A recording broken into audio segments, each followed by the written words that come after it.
Okay, everybody, welcome to tonight's shir. First, I want to start off saying tonight is our 51st shir that we're doing here. We usually do Sunday night shirim, but this is a special series with Rabbi YY. This is part 3 of 3, and it's going to be an unbelievable shir tonight. There's so much to talk about, and I want to just really jump and get started right away. Again, I wanted to say this platform is really growing. We want to thank all the viewers, people that are involved, tremendous amount of WhatsApps, emails, texts. It's like all over the place. This week alone, I've gotten contacts from Brazil, from UK, from China. We got in from Asia, and I got a call from Australia. So we're really, I used to call it the Lakewood-based program, but now it's really the worldwide program. And Baruch Hashem, tremendous feedback. We really want to help everybody and in tons of topics, and we're trying to cover them. For all those who are watching the replay of this video on YouTube, please click on the like button for the video, and also please click on the subscribe button for Coach Menachem so you could, get every new video that comes out. I want to first start off giving a special thank you to Mrs. Shasha Friedman from California. She's actually a girls dating coach who helped me today a little bit with the questions. I want to thank her again. At the end of the shir, Menachem was going to send out a recap email with her contact information if anybody feels that would be useful to have a dating coach.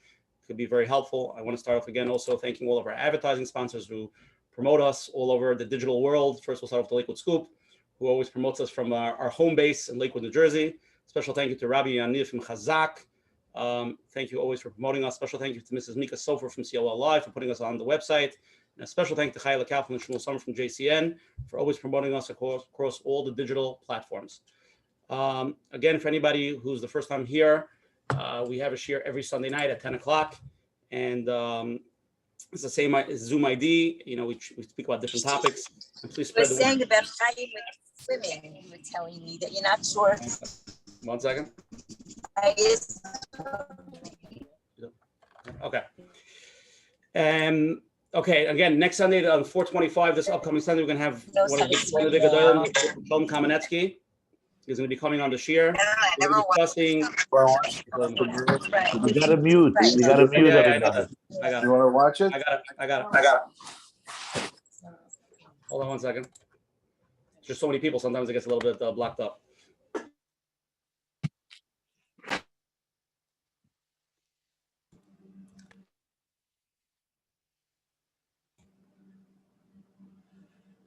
Usher, now we can't hear you.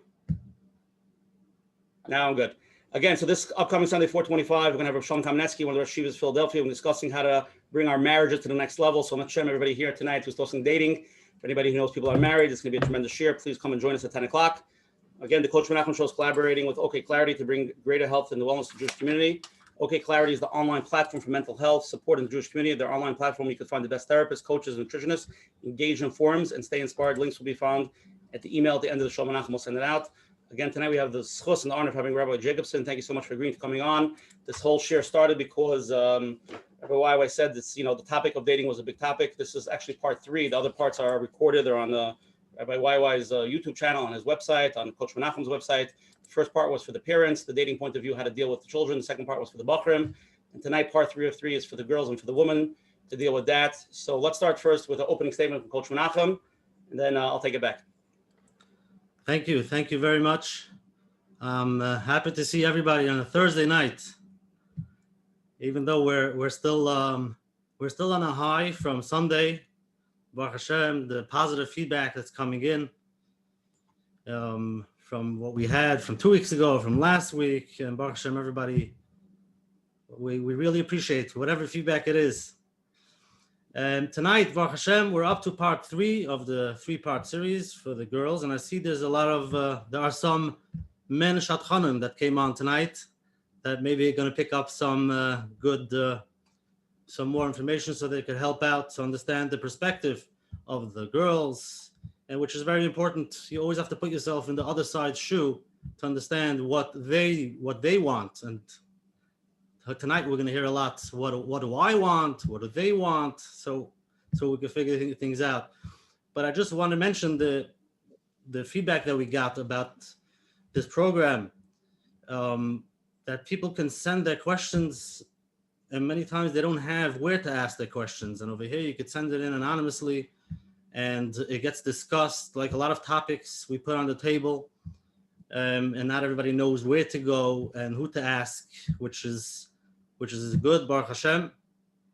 And like tonight, very, very interesting questions from all different ages, perspectives from all sides. I don't know if we'll be able to cover everything because there's a lot of questions, and obviously live goes first.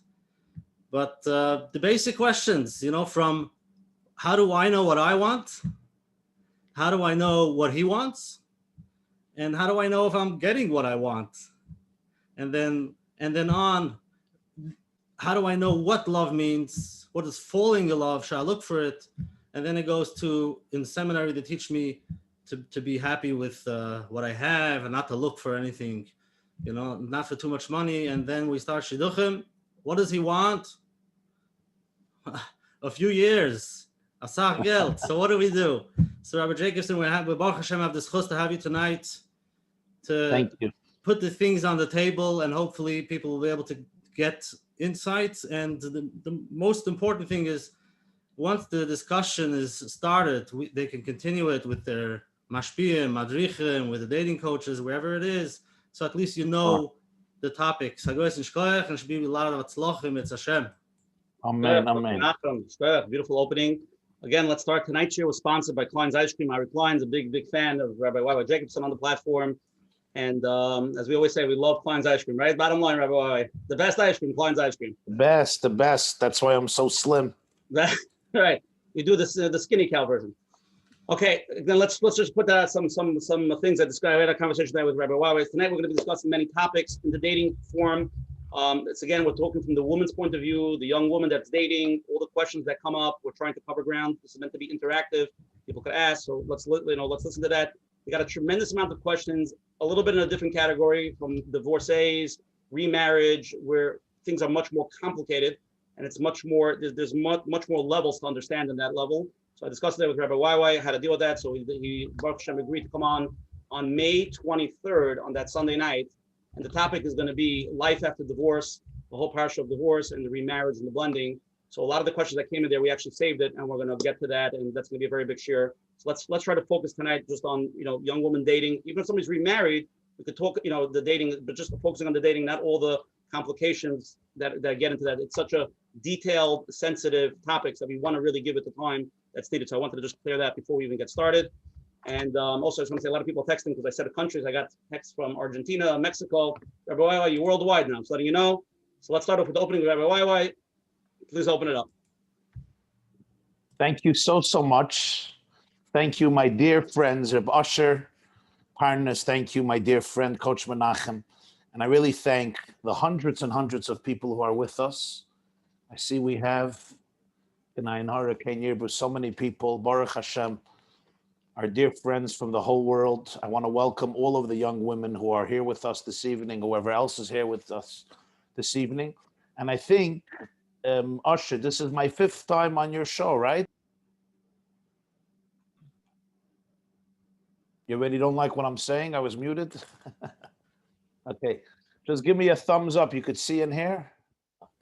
Yeah, but wait, the 5th time. I'm not counting because we have so many more to go, but Wow, so I'm it's really always a thrilling privilege to be here with you guys and to be here with so many special souls from Lakewood and Misham Oire Yitzis L'chal Ha'olam Kulei, from really literally the whole world. Every evening we have together is always a meaningful, inspiring, transformative, and really thrilling experience. The interactivity, the questions, the dialogue, the people who come on live, the vulnerability, the honesty, the integrity, the eagerness and longing to grow and work on ourselves and create more amazing and beautiful and meaningful lives and marriages. So tonight, obviously, after our 2 sessions where we had one on dating, for focusing on parents' role, and then we spoke about young men in our last session.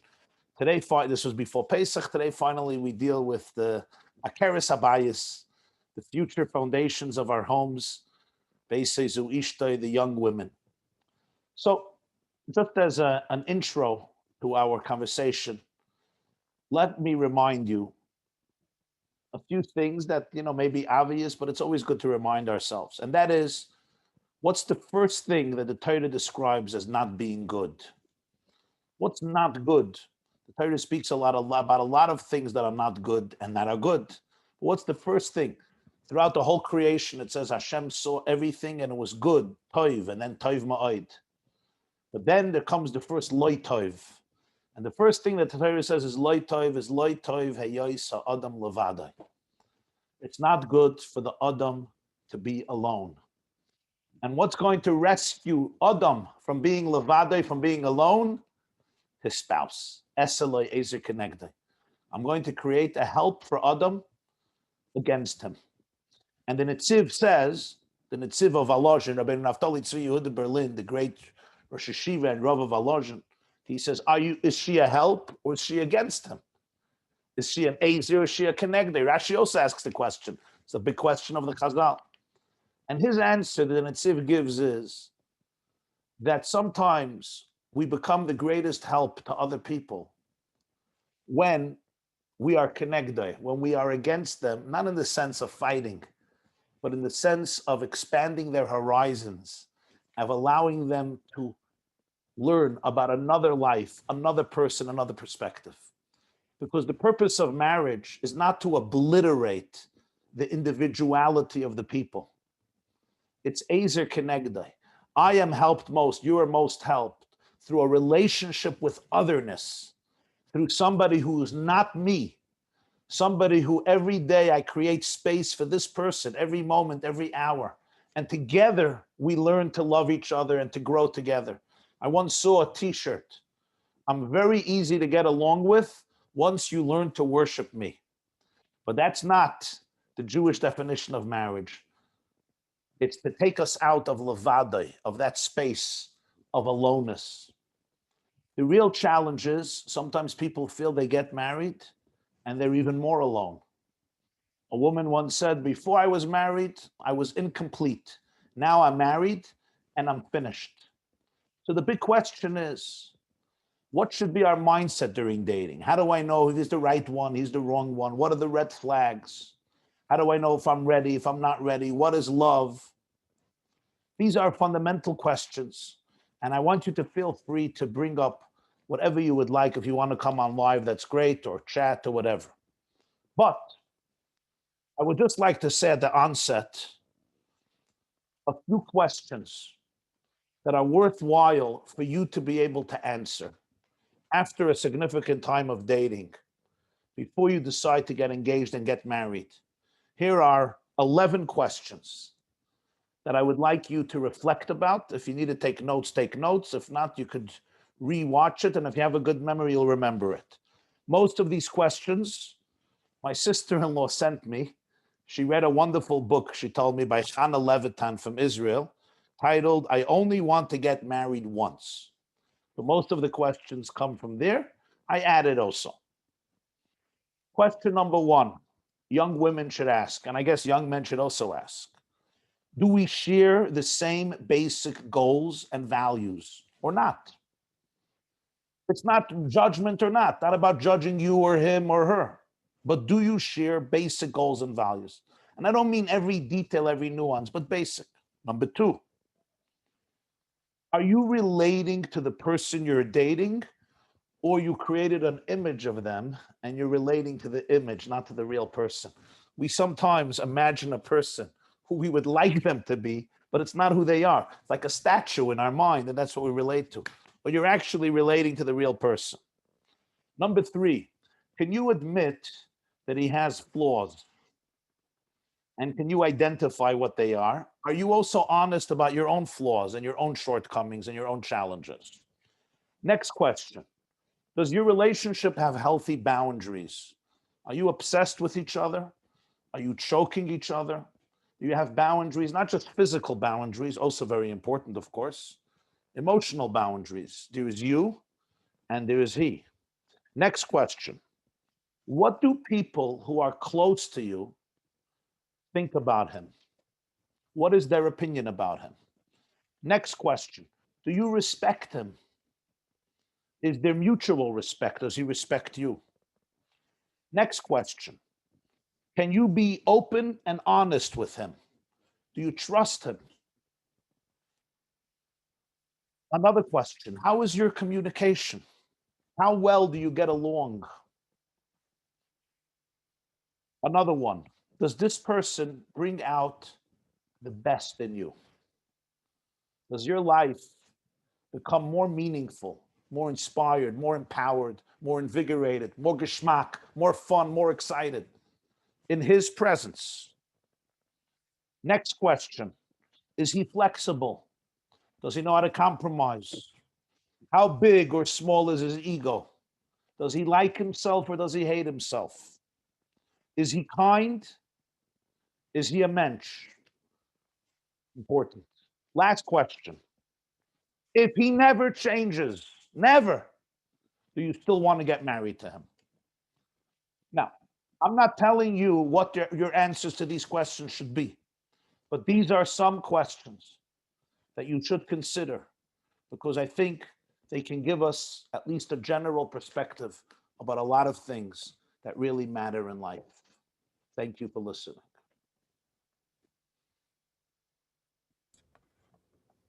Okay, Rabbi YY, for that opening. Let me just tell everybody what's going on. We're getting a zillion questions, like literally a zillion. So for anybody who wants to ask live, please, they can go first. We have a bunch of live waiting, and we have wedding. We have a bunch of live waiting, and good Freudian slip. Good Freudian slip. On my mind. See, that's what I'm talking about. So let's start first with the poll question. I just want to get a feeling from the crowd. We made a poll just to get everybody a little bit interactive. Everybody can answer. It's anonymous, and then from there we'll get to some of the questions that are strong. Okay. Somebody typed up everything you said, and we just put it out in the chat, so everybody can have all those tips written up. So thank you, whoever did that. They're obviously a fast typer. Okay, so let's put out the poll questions first. Okay, you ready? For the singles to answer, it's only for singles. If you're married, don't answer this question. What age group are you in? Are you 18 to 24, 22 through 26, 27 through 34, or 35 plus? So please answer that question. The second question is, what is the hardest part of the dating process for you specifically? Not enough guidance through the process, a hard time getting honest, good information, the uncomfortability of the dates, or simply just having not found the right one yet? So please answer those two questions so we can get a feeling from what's going on, and then we'll take it from there. Again, anybody wants to ask a live question, we're getting tons of texts. I probably have like 200-300 texts over here. So it's impossible to even read them because by the time I read one, another one comes in. But whoever wants to ask live, let's go. And we'll start with one first, Rabbi YY. I think it's a very powerful one, and then we'll let the Olam ask. Okay? So let's share the results with everybody. Here we go. Okay. So over here, 41% of the people, Rabbi YY, are 18 to 21. So these are a lot of young people. I'm assuming a lot of first timers. From the ages of 22 to 26, 30%, 27 to 34, 18%, and 35 plus is 12%. So you see the crowd we're dealing with.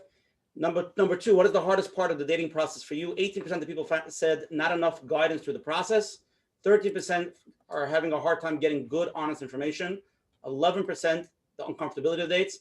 And the number one answer, 58%, simply having not found the right person yet. Take it exit off the screen. Okay. So let's start with the first question, okay? And this is, again, we got a lot of emails. We just put them together because they're all basically saying similar things. So let's start with this question. I am 34 years old. Am I supposed to believe that I will get married still, or I just hope and daven that I will without being assured of the outcome? What happened to all those older people that never got married? Is it possible that someone's tachlis doesn't include being married?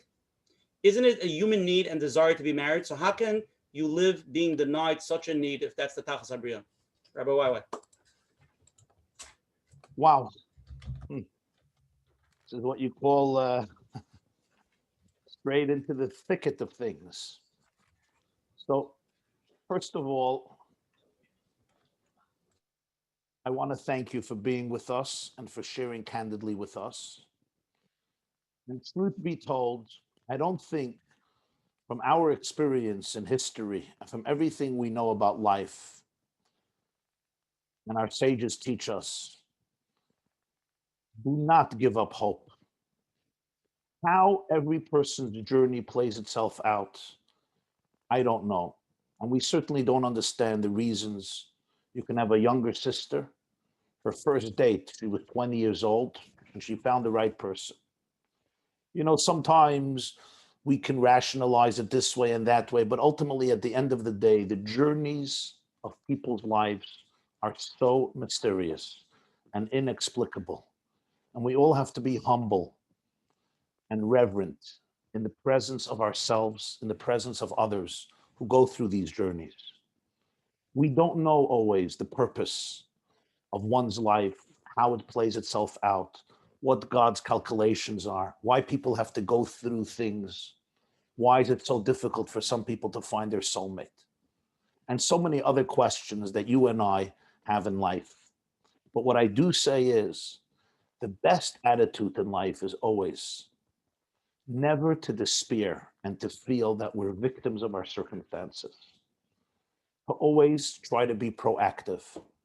Never lose hope and surrender to despair. And we all know people. I just celebrated the simcha, somebody I know very well. He told me clearly, there were times he never thought he'll be able to get married. He's an older person.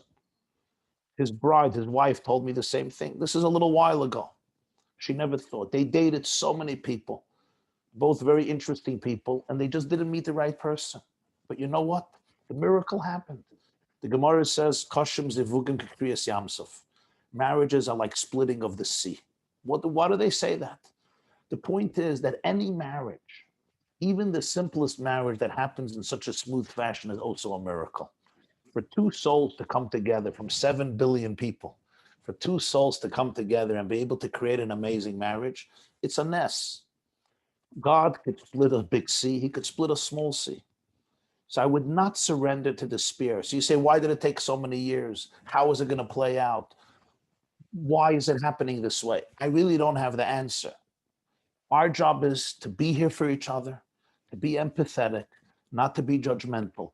But what I say to you is, don't look at your life, chas v'shalom, as a wasted life, as a wasted journey. Yes, there are setbacks, there are failures. Sometimes there are very profound disappointments, and we have to open ourselves up every moment. What is it that Hashem wants from me today? But certainly, our minds and hearts should always be open to a positive attitude, to a liberating attitude, because you know why? When a person has a positive attitude, it attracts goodness. The famous expression of the Tzemach Tzedek, tracht gut, but sein gut. The Zohar says it already. Our thoughts about reality affect our reality. It affects how people feel about us. It affects our relationship to the world. Sometimes it's hard. We wake up in the morning and it's like another day, and we have to work on ourselves. We have to challenge our thought processes. But to go into a place of despair is something that we should not do to ourselves, even if we're triggered and even if we have those moments. But it's not the place you and I ever want to live in, despite the fact that life is filled with disappointments and frustrations. Great answer, Rabbi YY. Powerful. Okay, let's go. We have so many live questions. Let's start with one already. Okay, you're on. Hi, good evening. Hi. My question is, do you have any advice for someone who doesn't fit into a box, not by their background, not my job, but who only keeps getting suggestions for people from a very narrow box? Great question. I love it. I love it. Usher, you love people who are out of the box, no? Yeah. You know, I want to tell you, Mindy, somebody once told me, Rabbi YY, I will never, ever, ever go into the box. The only time I'll go into a box is at my funeral. So I told them, I wish you that even then you shouldn't go into a box. You should defy all the conventions. The point is, I'm saying this in a little humor and jest, but I get it. And I think it's important for you to express to the people who you trust, the people who love you and care about you, that you really need a person who you can share a life with. And that means a person who on some level can appreciate your soul, your heart, your humor, your psyche.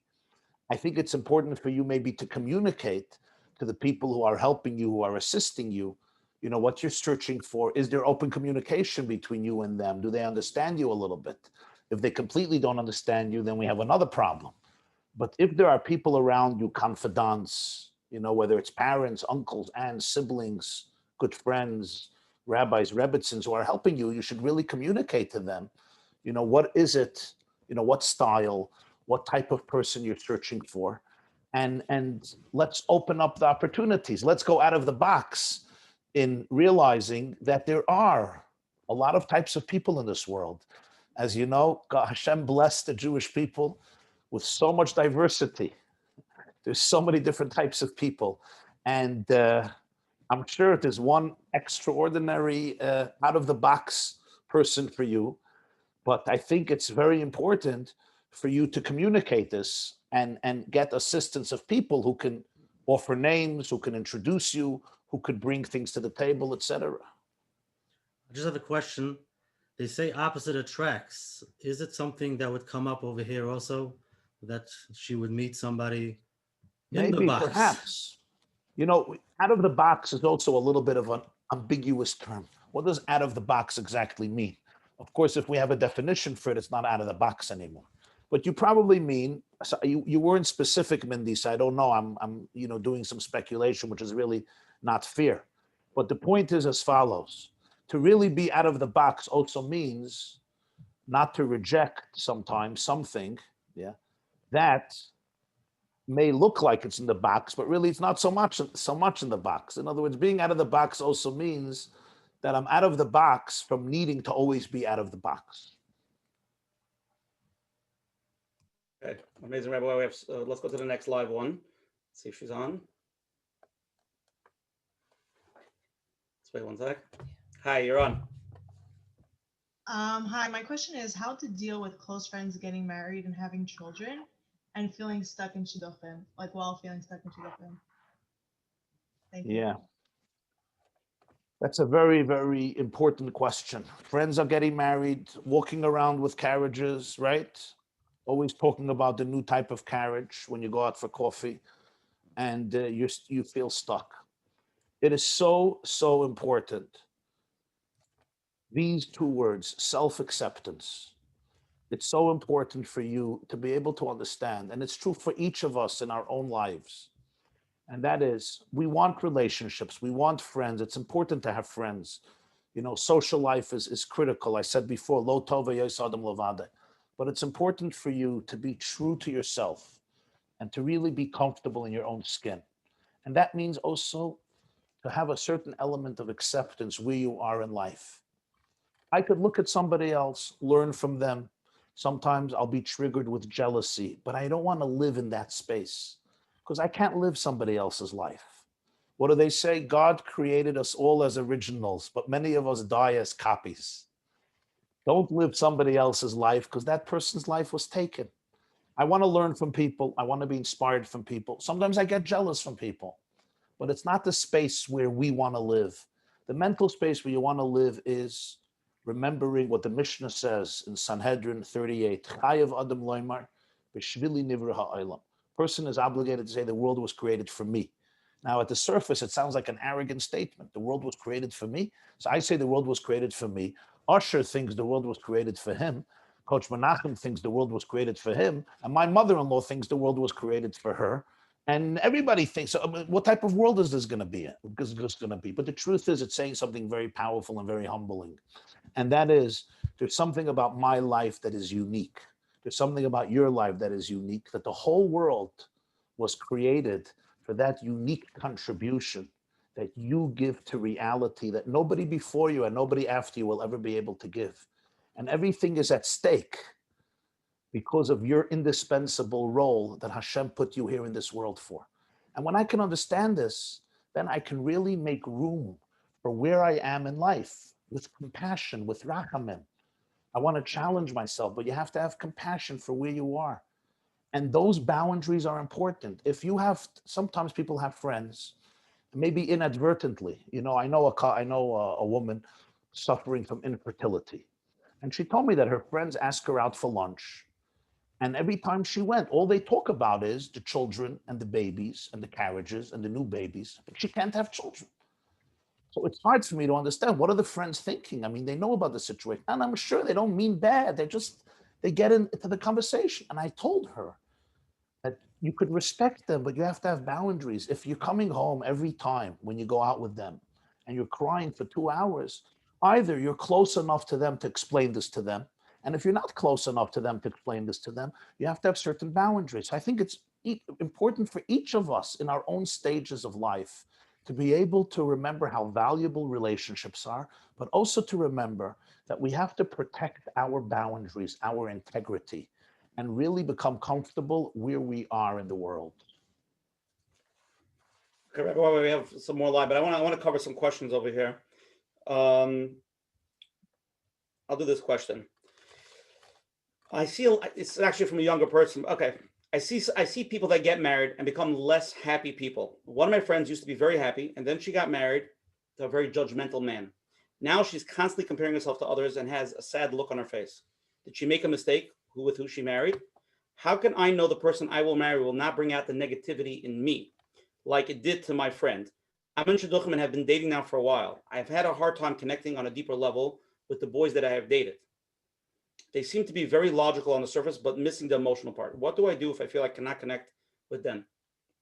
Great question. Great question. And the answer is like this. It's very hard to judge another person without having an open and intimate conversation with them. So I can't really make a comment about your friend's marriage, whom I don't know. And you may not know some factors, just number one. If you're really close and you have an open conversation with her, that may be helpful to her. Maybe she'll appreciate it for your sake and also for her sake. But in terms of yourself, your question is about yourself. So the truth be told is as follows. We cannot get to know somebody through dating. Even if you date somebody for a month, 2 months, 3 months, even if you date somebody for 6 months.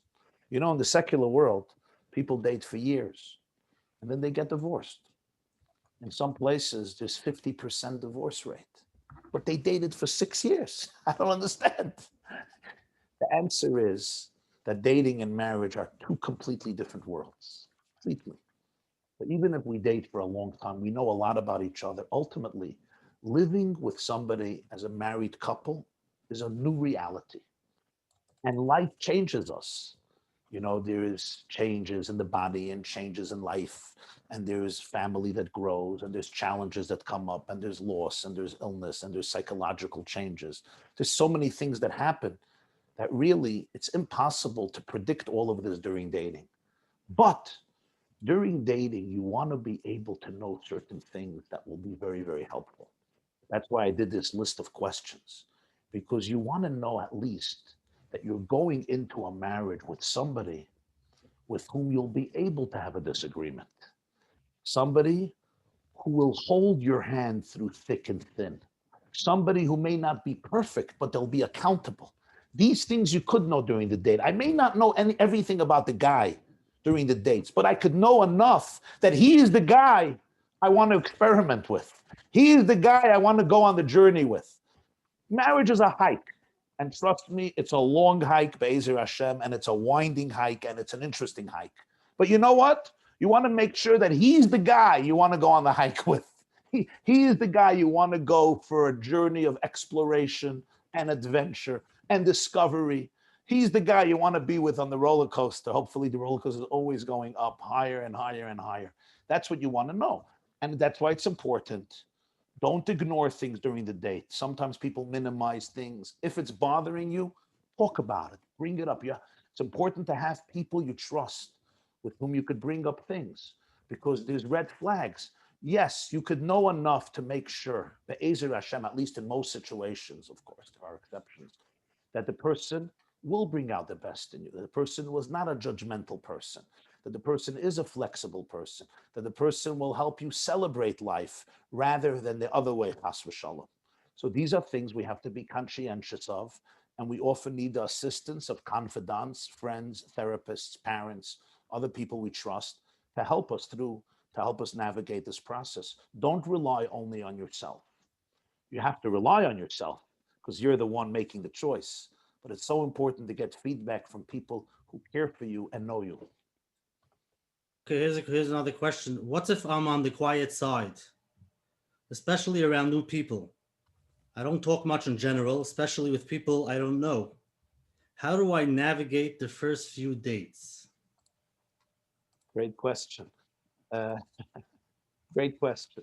So I grew up, I had a teacher, a very big Talmud Chacham, and the joke they used to say about him was, he doesn't talk a lot and his wife doesn't talk a lot. So when he came back from after a few dates, his mother says, name is Label. Label, you like what you're seeing? You like the girl, the young woman? He says, well, I like, but she doesn't talk a lot. So the mother says, if she doesn't talk a lot, so how do you know? He says, when she talks, I like what she says. So the point really being is that I don't think it's so important, to judge yourself if you're the loud type or you're the quiet type. Every person has their nature, and it takes time. By nature, to be shy at a date is normal. It means you're a sensitive human being. It means you're a dignified human being. Bulls in china shops are not appreciated.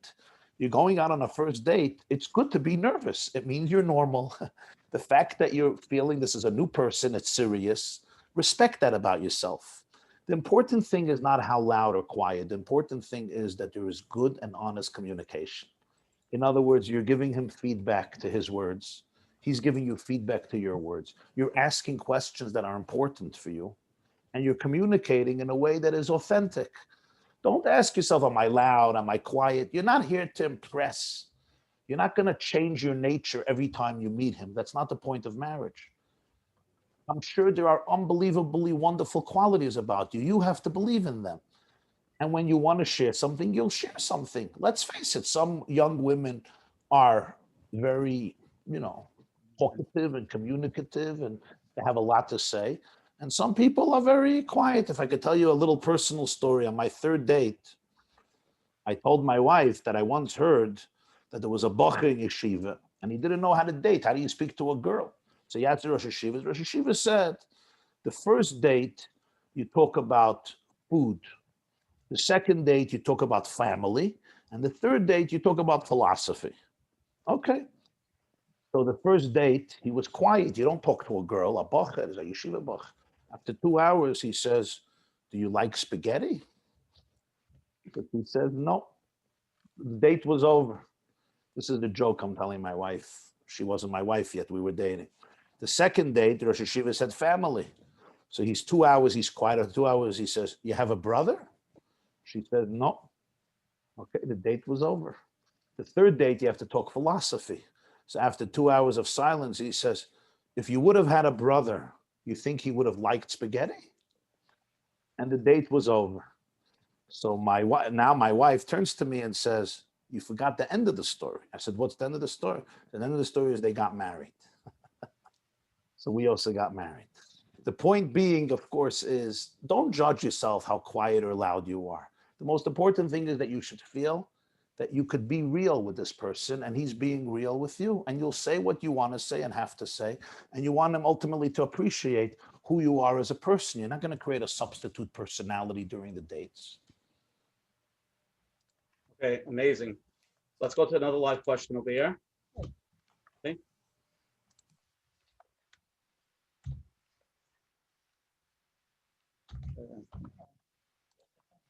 One second.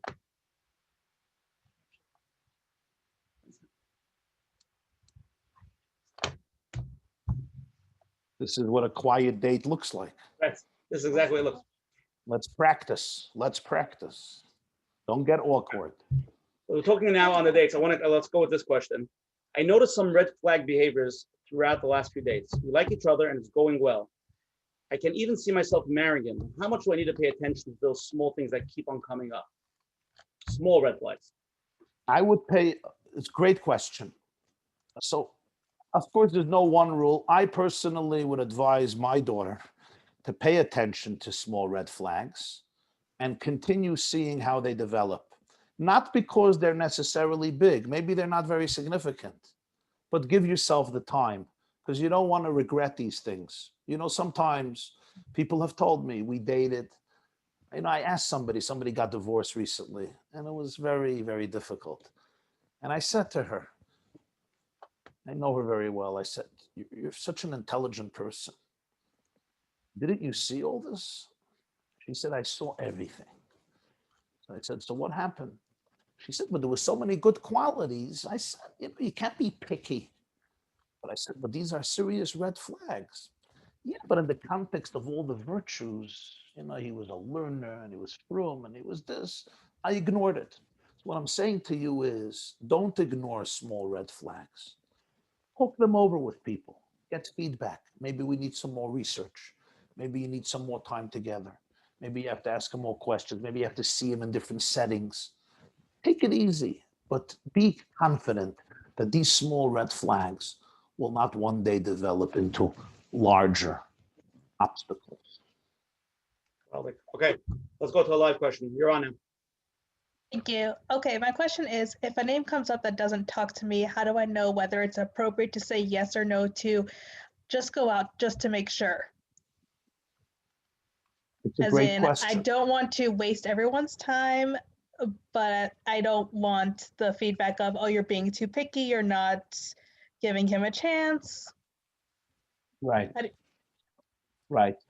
So it's a very important question.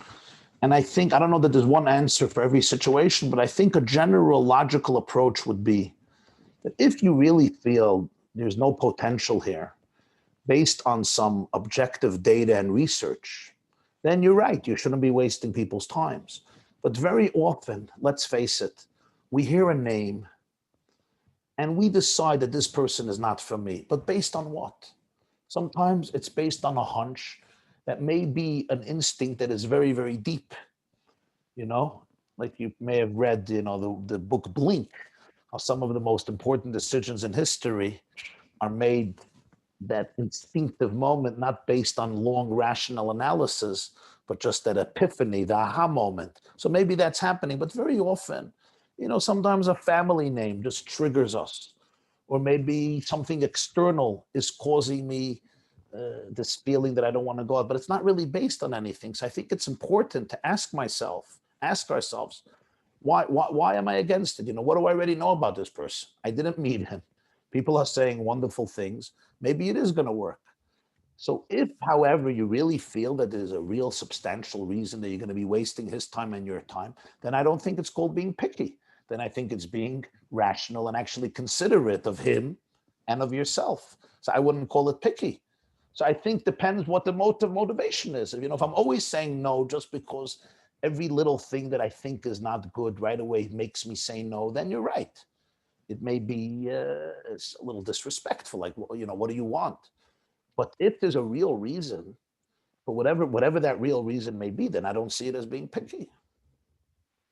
But I think we have to remain open. We have to remain with so many people, they heard a name or somebody said they saw them and they give descriptions. I sometimes see a guy finishes a date. It didn't work out. She rejected him or whatever happened. And then he tells his friend, he'll never be good for you. Well, how could you say such a thing? The guy doesn't even want to go out. Or somebody tells the girl, he'll never be good for you. Why? Not good for you, maybe good for somebody else. It's important to have a certain openness and realize that souls are very different from each other. Okay, this is another question here. I said there's a big oil I'm trying to get in.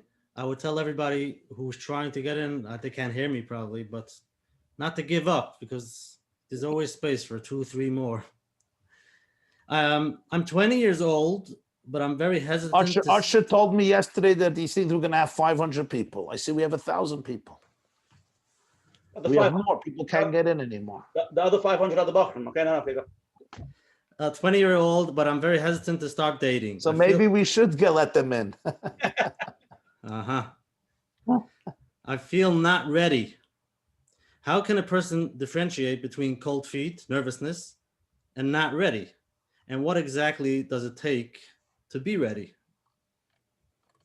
Nice question. How do we differentiate between cold feet, I'm just nervous, and I'm really not ready? Okay. Well, nervousness is a form of unreadiness. Just realize that. I think what is important to understand is I always have to, with help of people sometimes, ask myself, what makes me not ready? Sometimes I have psychological stuff that I have to work through. I don't like myself. I'm not comfortable in my own skin.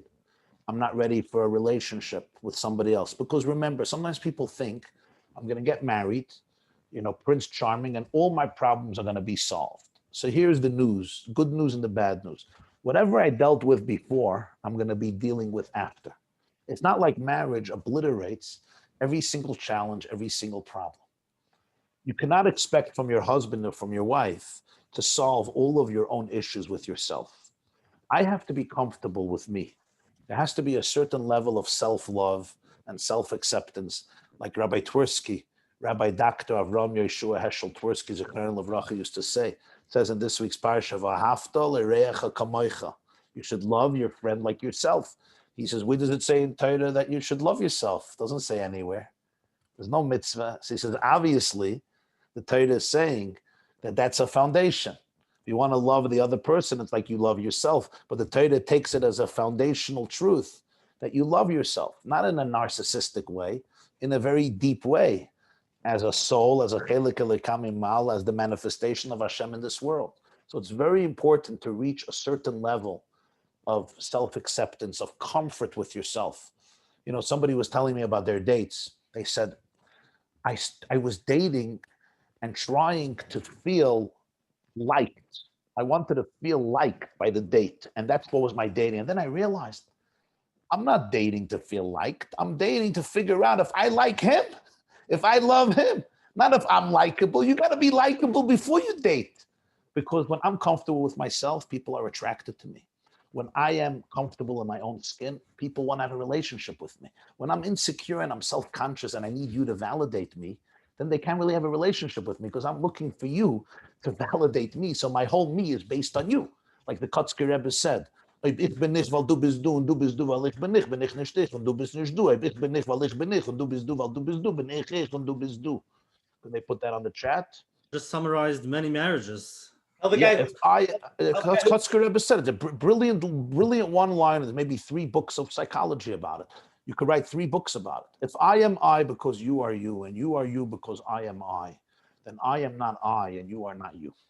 But if I am I because I am I, and you are you because you are you, then I am I, and you are you. And now I would add, and now we can begin to schmooze. Now we can begin to date. Now we can get married. So this is so important to be able to have an I that can relate to a you.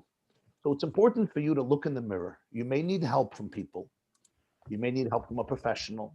If you have a good relationship with your mother, father, you may need help from them or somebody else in your life to be able to determine what is it that makes me feel that I'm not ready. Maybe there's a real obstacle. Maybe there's a trauma you have to deal with.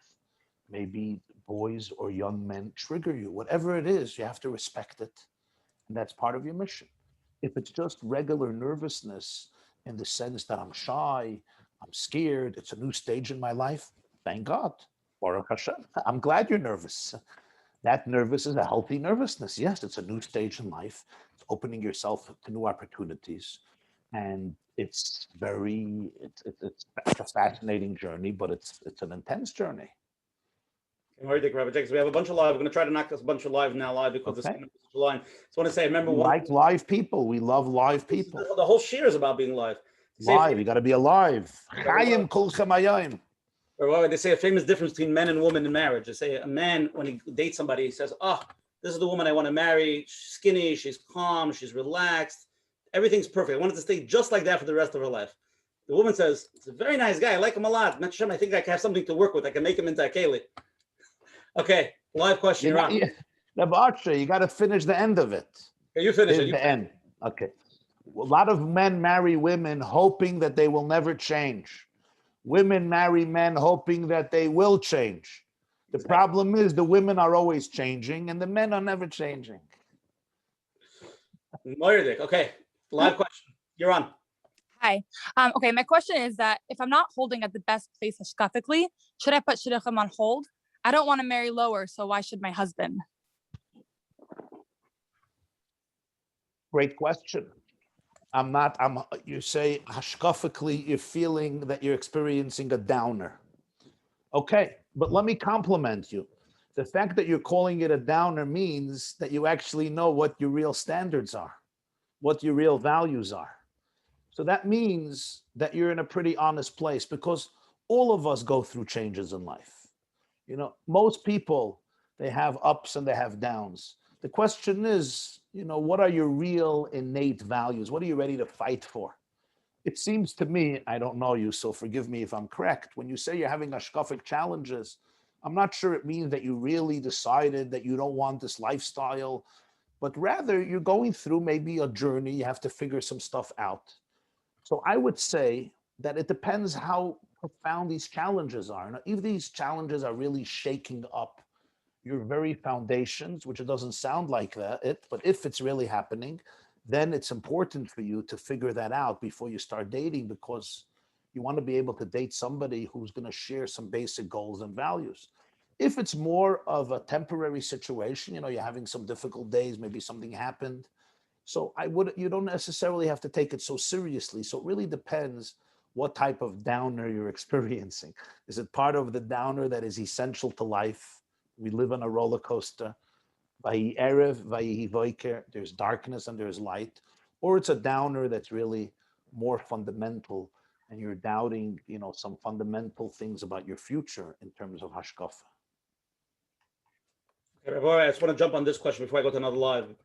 It's a very good question. It's unique to a lot of people, especially who live out of town. I live out of town, and I've been traveling for the first dates for a couple of years now. I'm emotionally exhausted, and my boss is starting to get irritated by my constant absences. I feel like if I ask a boy to fly to me, I will be really limiting myself. Can I expect a guy to fly in for me? And if so, how do I ask the other side to do that? For all those out-of-towners.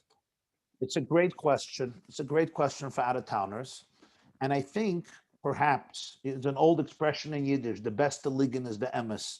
Sometimes the best way to talk about something is the honest, raw truth. Can you communicate to the other side that your poor boss is going crazy, you've been traveling a lot, and you would really love, it's not like you're trying to be, tough and picky and stubborn, and you need them to compromise, but you're in a situation where this is where your job is, maybe it'll change in the future. And therefore you're just asking them a favor. And I think, if I would hear such a request, it's very rational. You traveled a lot of times, it didn't work out. It's just a menschliche thing to do. I think people would respect that. I don't see that people would see it as selfish at all. You're trying to balance different things. Maybe at some point you could move, but maybe that's not possible. I don't know the details. Maybe this is healthier for you and much better for you in terms of your serenity and your schedule and your lifestyle. But I think people would be very understanding. Maybe not always. Once in a while, you could still fly in. So I would communicate this openly. I don't think you have to be ashamed. Okay, I want to cover this topic. It's an interesting topic also. People that have a little bit of a hard time when they get started. My first experience with shidduchim was very hard, and it left a very negative feeling towards the whole parsha. I have heard bad things about the person from outside sources, but my parents and the shadchan were dismissing it. And even after I went out, I didn't like it. They kept on pressuring me to continue. Eventually I said no, but it built up a lot of negative feelings for me. As much as I try to push away this experience, I can't get rid of it. I've gone out afterwards a few times, but I have a natural disgust towards dating, which holds me back from trying to enjoy it. How am I supposed to go out with a healthy, fresh outlook after having a bad taste in my mouth? Great question. It's so important to understand, to quote an expression of the Rambam about something else, kachu minhagei shalaylam, kachu tivei shalaylam. This is part of the nature of the world, meaning in order to find our shidduch, we often go through other connections, other relationships that prepare us for that moment. Nothing is by mistake. There's a word from Rabbi YY Jacobson of Barditchev. It's a fascinating story, very interesting story. Rabbi YY Jacobson of Barditchev, the holy Barditchev, had a shadchan. There was a matchmaker. The matchmaker would come and offer him shiduchim for his grandchildren. Especially one of his sons died, so he married off the children, Reb Meir's children. So this shadchan would come, Reb Levi Yitzchak would roll up, put away his talis and tefillin after davening, and he would come up with names. And every name that he gave, he suggested, Reb Levi Yitzchak gave him a silver coin. Every name, whether it worked out or didn't work out. Finally, he saw that nothing is working out, and he's just taking money from the Barditchever, who wasn't a rich man. He felt like he's a thief. So he stopped coming with names. One day the Barditchever says, why don't you tell me names anymore? He said, I'm wasting your time. I'm giving you names. I'm taking money. For no reason, nothing happens to most of these shidduchim. You know what he said to him? He said, the Gemara says that 40 days before a child is created, there's a heavenly voice, Bas Ploini Leploini, this girl for this man. And the Malachim, you know, they're like the WhatsApp industry in heaven are the angels. He says, now sometimes the angel that we create through our mitzvahs or davening, if the mitzvahs are a little blemished, so the angels are sometimes a little blemished, so sometimes they have hearing problems. So they hear one name was announced, but they hear another name, a similar name. So they announce the similar name. And because it comes from Malachim, so in order to get to the shidduch, you have to go through that name in order to get to the real name, because it was announced in heaven. Even if the angels made a little mistake, it was announced in heaven, this name. So he says, every time you suggest a name for one of my grandchildren, we overcome another hurdle to get to the right shidduch. So therefore, I'm giving you a coin. So every person you meet, it's not a mistake. It's part of the journey that you and I need in our life in order to be able to mature, to develop, to become the people that we're capable of becoming. The fact that you met this person and it didn't work out, there's something to learn from it. There's something to learn about people, about life, about yourself. Maybe there's something to learn from how you're being triggered, from your reactions, maybe how you judge people, maybe how you respond to people, maybe to learn how other people responded to him. This is an opportunity for you to grow. Instead of focusing and obsessing on how bad he is, that's not our job. Our job is not to judge people. Every person has their own journey. Our job is to learn what's the lesson for me in this. So I say to you, dating is a process, it's a journey. This was part of your journey. See what you could learn from it, how you could become a better person from this experience. Every encounter in the world can make you a better person. The Baal Shem Tov said there's nothing that a person sees or hears that does not help us in our Avodas Hashem. And other people are mirrors. They show us what we have to work on. So I say, take the lessons, challenge yourself, and now go on another date with a new perspective as a better, mature, deeper, more authentic human being. Oh, I just want to tell you, Rabbi YY, an interesting story happened to me last week. Before the next live question, I was eating out with my wife, and somebody came over to me, a couple. They said they watched the first year on the dating, and their son just started dating during that time. They said that come out every question about how to be mechazik the son, what to ask, they followed the shir step by step. They said the mom have a tremendous course step. I should tell you. So I'm just letting you know. Thank you, Baruch Hashem. Oh, and the guy got engaged also. Oh, Mazel Tov. Yes, I just wanted to. Okay, let's go to the next live question. Okay, thank you for your time. You mentioned red flags. And the thing is, Google might have like red flags, but then when I listen to Torah, and it's like the woman's role is to be connecto, and when it comes to addiction, is that something that the woman, I guess there's this part. So one, is that something that the woman, it's like my job to help? And when I'm dating, if I see something like that, okay, that's fine. I'm healthy, whatever. I can help the man overcome that. And then the second part is if that's something that's, like I have doubts about, but then at the same time, man should not be alone, and man needs to get married. So then what do I do in that situation? Because what we have to do is get married. Okay. So, Leora, what I would say to you is as follows. If you're dating a young man who's suffering from addiction, that's a very, very serious situation. Now, some people who are suffering from addiction and have the courage to go into recovery become unbelievably powerful and great people. As the Gemara says in Brachas, Rabbi YY says, the place where Balei Tshuva stand, even the greatest tzaddikim can't stand. Do not stand. But this is not the responsibility of the young woman or the wife. I can support somebody. I can love them. I want to believe in them. I want to create a space for them. But ultimately, the job to heal is on the person himself or herself who's suffering from the addiction. But I think one has to be very, very careful when entering into a relationship with somebody who's suffering from an addiction. Because if they're actively involved in the addiction, I would be very, very cautious, very, very careful. If they're actively involved in recovery and they are really changed people, and that takes a lot of work, then sometimes you're dealing with the most amazing people. But certainly you cannot take it on yourself, the responsibility for somebody else. I cannot heal you. You cannot heal me. I could support a person. I can love a person. I can be here for them.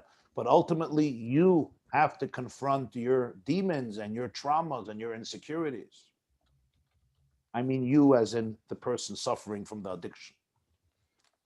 Rabbi Jacobson, we have so many more topics over. I want to try to cover some more over here. I am 26 years old now, and I do not want to get married yet. I would like to continue my education and build a career before I start a family. My parents are not happy about this decision. What advice can you give me? Interesting question. What advice can I give you? The advice I can give you is, I think, obviously you're 26, so you're a big girl, as they would say, if I could use that expression. And ultimately, you have to make the decision. Nobody can make the decision for you. Nobody could control your life, especially not at the age of 26. However, what I would tell you as a brother to a sister, we're all family, we're all Jews, we're all family, is I think it's important for you to look into yourself. What is really stopping you? What is really holding you back? Because let's face it, from a Jewish perspective, you know, there's a powerful Gemara in Masechta Shabbos, Kuf Yud Ches. Rabbi YY, one of the greatest Tanoim, said, I never called my wife my wife. I always called my wife my home. Yeah. What's the big what's the big deal? I never called my wife my wife. I always called my wife my home. Okay, very nice. So what? He was trying to say something very powerful. What he was saying is, from the moment I married her, from the moment I met her, I never just saw here another individual, another person who I should respect, whom I should cherish, whom I should like, whom I should love, which is, of course, very important, the simachas ishta. But rather, I saw in my spouse my home. Without her, I was homeless. I don't have a home. She doesn't only give me a space to live in. She takes a house and she turns it into a home. A spouse, a wife, creates a bias. She creates an infrastructure in this world that a man on his own can't do, even if he has the most neat and beautiful apartment. It's the relationship with Ishtai. That's what it says by the Kohen Gadol. Beisai, the Hebrew B'adoy Bad Beisai, the first Mishnah in Yuma, they're learning now in Daf Yomi. Beisai zu Ishtai. The woman takes a house and turns it into a home. She takes living quarters and turns it into a life. She creates a foundation, an infrastructure. And there's no greater bias in the world. Tell me what is a greater home than a family unit of a husband and a wife, and Be'ezer Hashem, with God's blessings, future generations for eternity. I could create the biggest company, the most powerful corporation, the greatest website, the greatest organization. Amazing, good. Make a lot of money, make a lot of revenue. But does it come close to the bias that a Jewish woman and a Jewish man create through a marriage? This is creating eternity, creating souls. It's bringing down God into the world. So what I would tell you as a friend, as a sibling, as a brother is, you have to make the decision. But I would look deep into myself and ask myself, what is really holding me back? What is my ultimate priority in life? What are my ultimate values in life?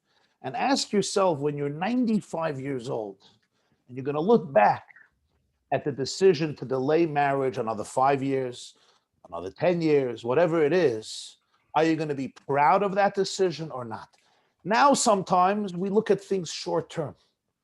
So it's important to have that perspective, a full bird's eye view on your life, and really ask yourself, what decision will you be more proud of when you hit that age of 97? I think it's very important to discuss. A lot of what we're discussing now is logically makes sense, but talking about people who are starting or in middle, really the process of being vulnerable, sitting down with a different person, opening up, and then what they call rejection, which we know is not really a rejection, but that's how people feel. and then they have to do it again, and then they feel, okay, this one looks like it's going to work out, and they open up again, and then doesn't. This whole, I think we need some ideas, more the emotional side of how to go through this process, and to be able to say, like you're saying, every new thing, you're nervous, and to be able to say, okay, I'm going on, I'll be able to go on, the chizik. It sounds easy to say, but when people are in it, it gets sometimes really, really hard. MS, emotionally, it's hard. Emotionally, it's hard. And we need a good support system within ourselves. You know, you need resilience and fortitude. And you have to have a good relationship with Hashem and a good relationship with your soul, with yourself. Good people that you can talk to, because it's emotionally difficult. And it's so important just to be able to embrace your situation with dignity and never ever to become a victim of your circumstances and just feel chas v'shalom that you're a shlamazel or you're a layutzlachnik or you're a loser or you're just a victim, but really realize that every single one of us, every single one of you, every one of the young women who's listening to us tonight, just remember who you are. You are an ambassador of Hashem in this world. You are an ambassador of love, light, hope, and healing. The Gemara says, "Shluchai shel Adam k'maisai." When somebody sends you on a mission, you represent the one who sent you. So you represent Hashem in this world. You are an ambassador of Hashem. At your core, you're powerful, you're indestructible, you're full of confidence, promise, possibility, joy, positivity. And even many of us have emotional struggles. All of us have emotional struggles, and we have to deal with them. We have to confront them. But don't be afraid of any of your emotions or any of your struggles, because your soul is infinite, and your soul is bigger than them, and your soul is larger than them, and you could contain everything that's inside of you without the need to run away, without the need to duck, without the need to go into shame, to detach, to space out, to become completely consumed by self-loathing and self-hate and self-shame. These are all thoughts that we have, but don't let those thoughts define your core. Your core is, you're a spark of infinity, and therefore you could contain all of the traumas and all of the difficult challenges that are inside of you. And we have to confront them, but confront them from a place of knowing that your internal self is as wholesome as it gets. And nobody and nothing can destroy it, can eliminate that, can obliterate it, or can even compromise its beauty, its grandeur. Bro, I want to get in the topic. We got a few emails about the similar questions, but I'm going to ask this question, but let's broaden it. But how much do we share about our past chatoyim in our lives when we date? This question came like this. I'm a from Beis Yaakov girl. I've had past relationships with guys, which is extremely not accepted in our circles. Am I supposed to mention it when I'm dating somebody and it's getting serious, or leave it out? It's a great question. And the real answer to that is, I think the answer that I have heard from quite a few therapists and rabbis whom I respect dearly is, if it's mamash something of your past and it doesn't have implications on your present, there's no obligation to mention it. If it's something that is interfering or impacting your present situation, then it's important for the person you're entering into a relationship with to understand what's going on. So this is something you have to be very honest about. You don't want to be deceptive about this, because you're not just hurting the other person, you're going to be hurting yourself, because they're not going to be able to trust you. So you really have to ask yourself an important question. You had other relationships in the past. Are you still into those relationships? Do you still have a crush? Is there still something going on? Does it really define you? Is it still impacting you and influencing you, or is it just something of the past? If it's really something completely of the past and you're over it, there's no mitzvah to mention it. Maybe one day there's going to be a level of trust between you and you'll feel comfortable with talking about everything of your past. You'll have to make that decision when we reach that point, but there's no obligation. On the other hand, if there's a real impact and an influence right now, then it's important to bring it up. It's important to deal with it because it's part of your life now. Wow. Okay. What?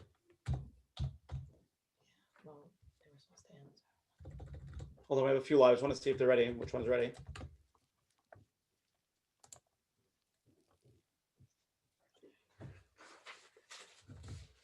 Sorry, one sec.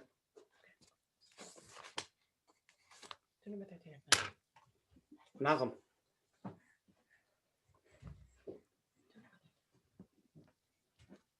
Okay, before the lives. This is a message direct to Rabbi Jacobson. My name is Sarah.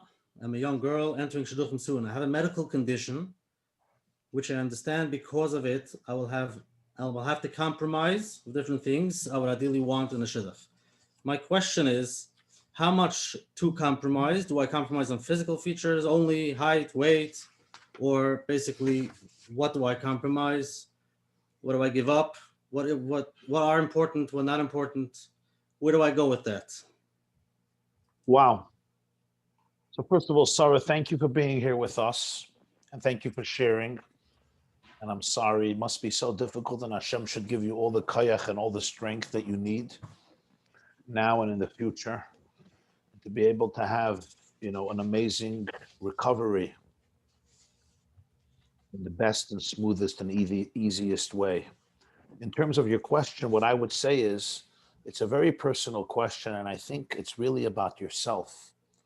In other words, you could compromise about many things in life, but you can't compromise things that will make you feel that your life is really not a good life.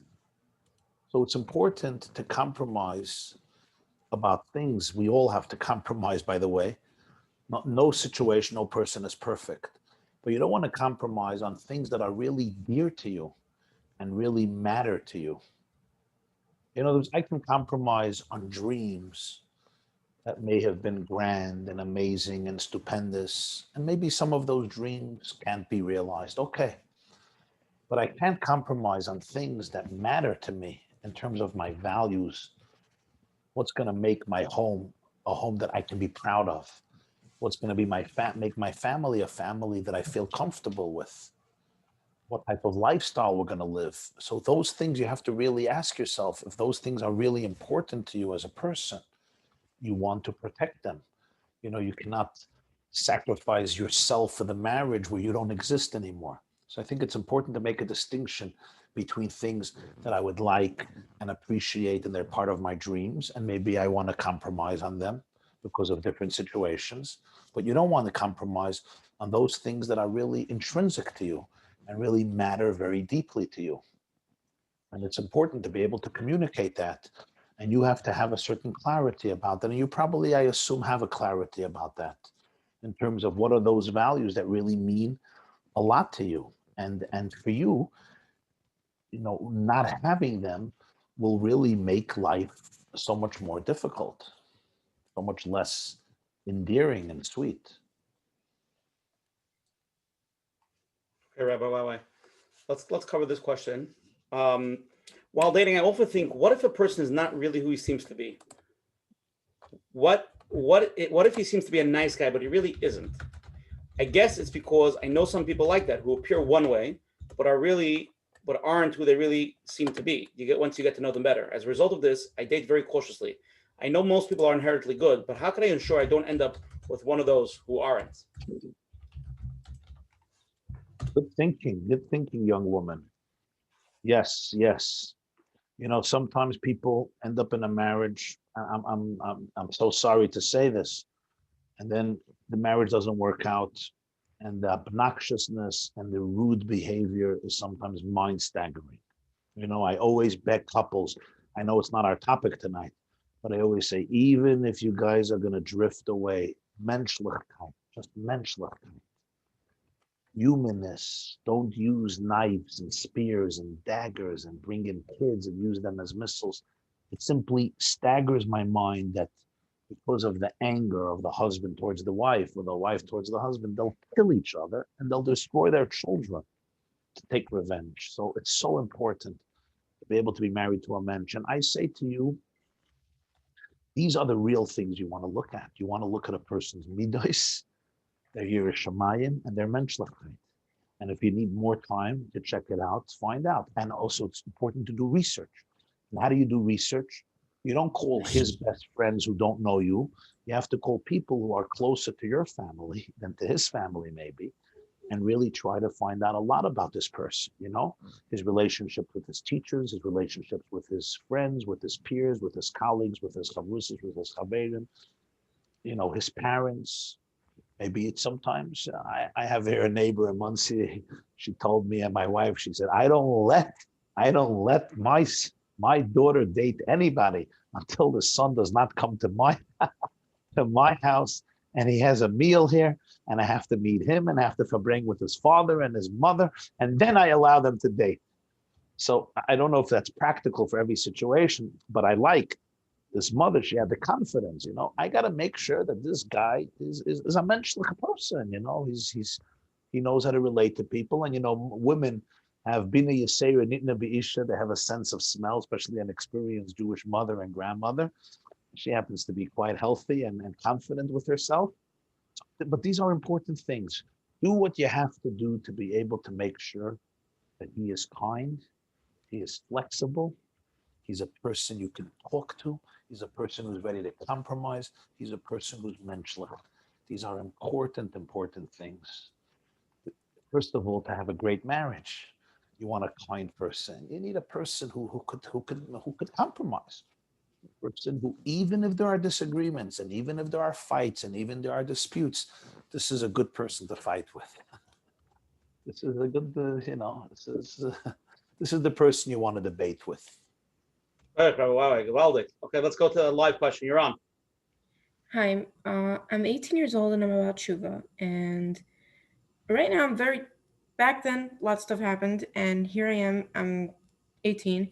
And everybody, somehow they decide that they're going right back to where I was at 15. I turned 16, I became about tshuva.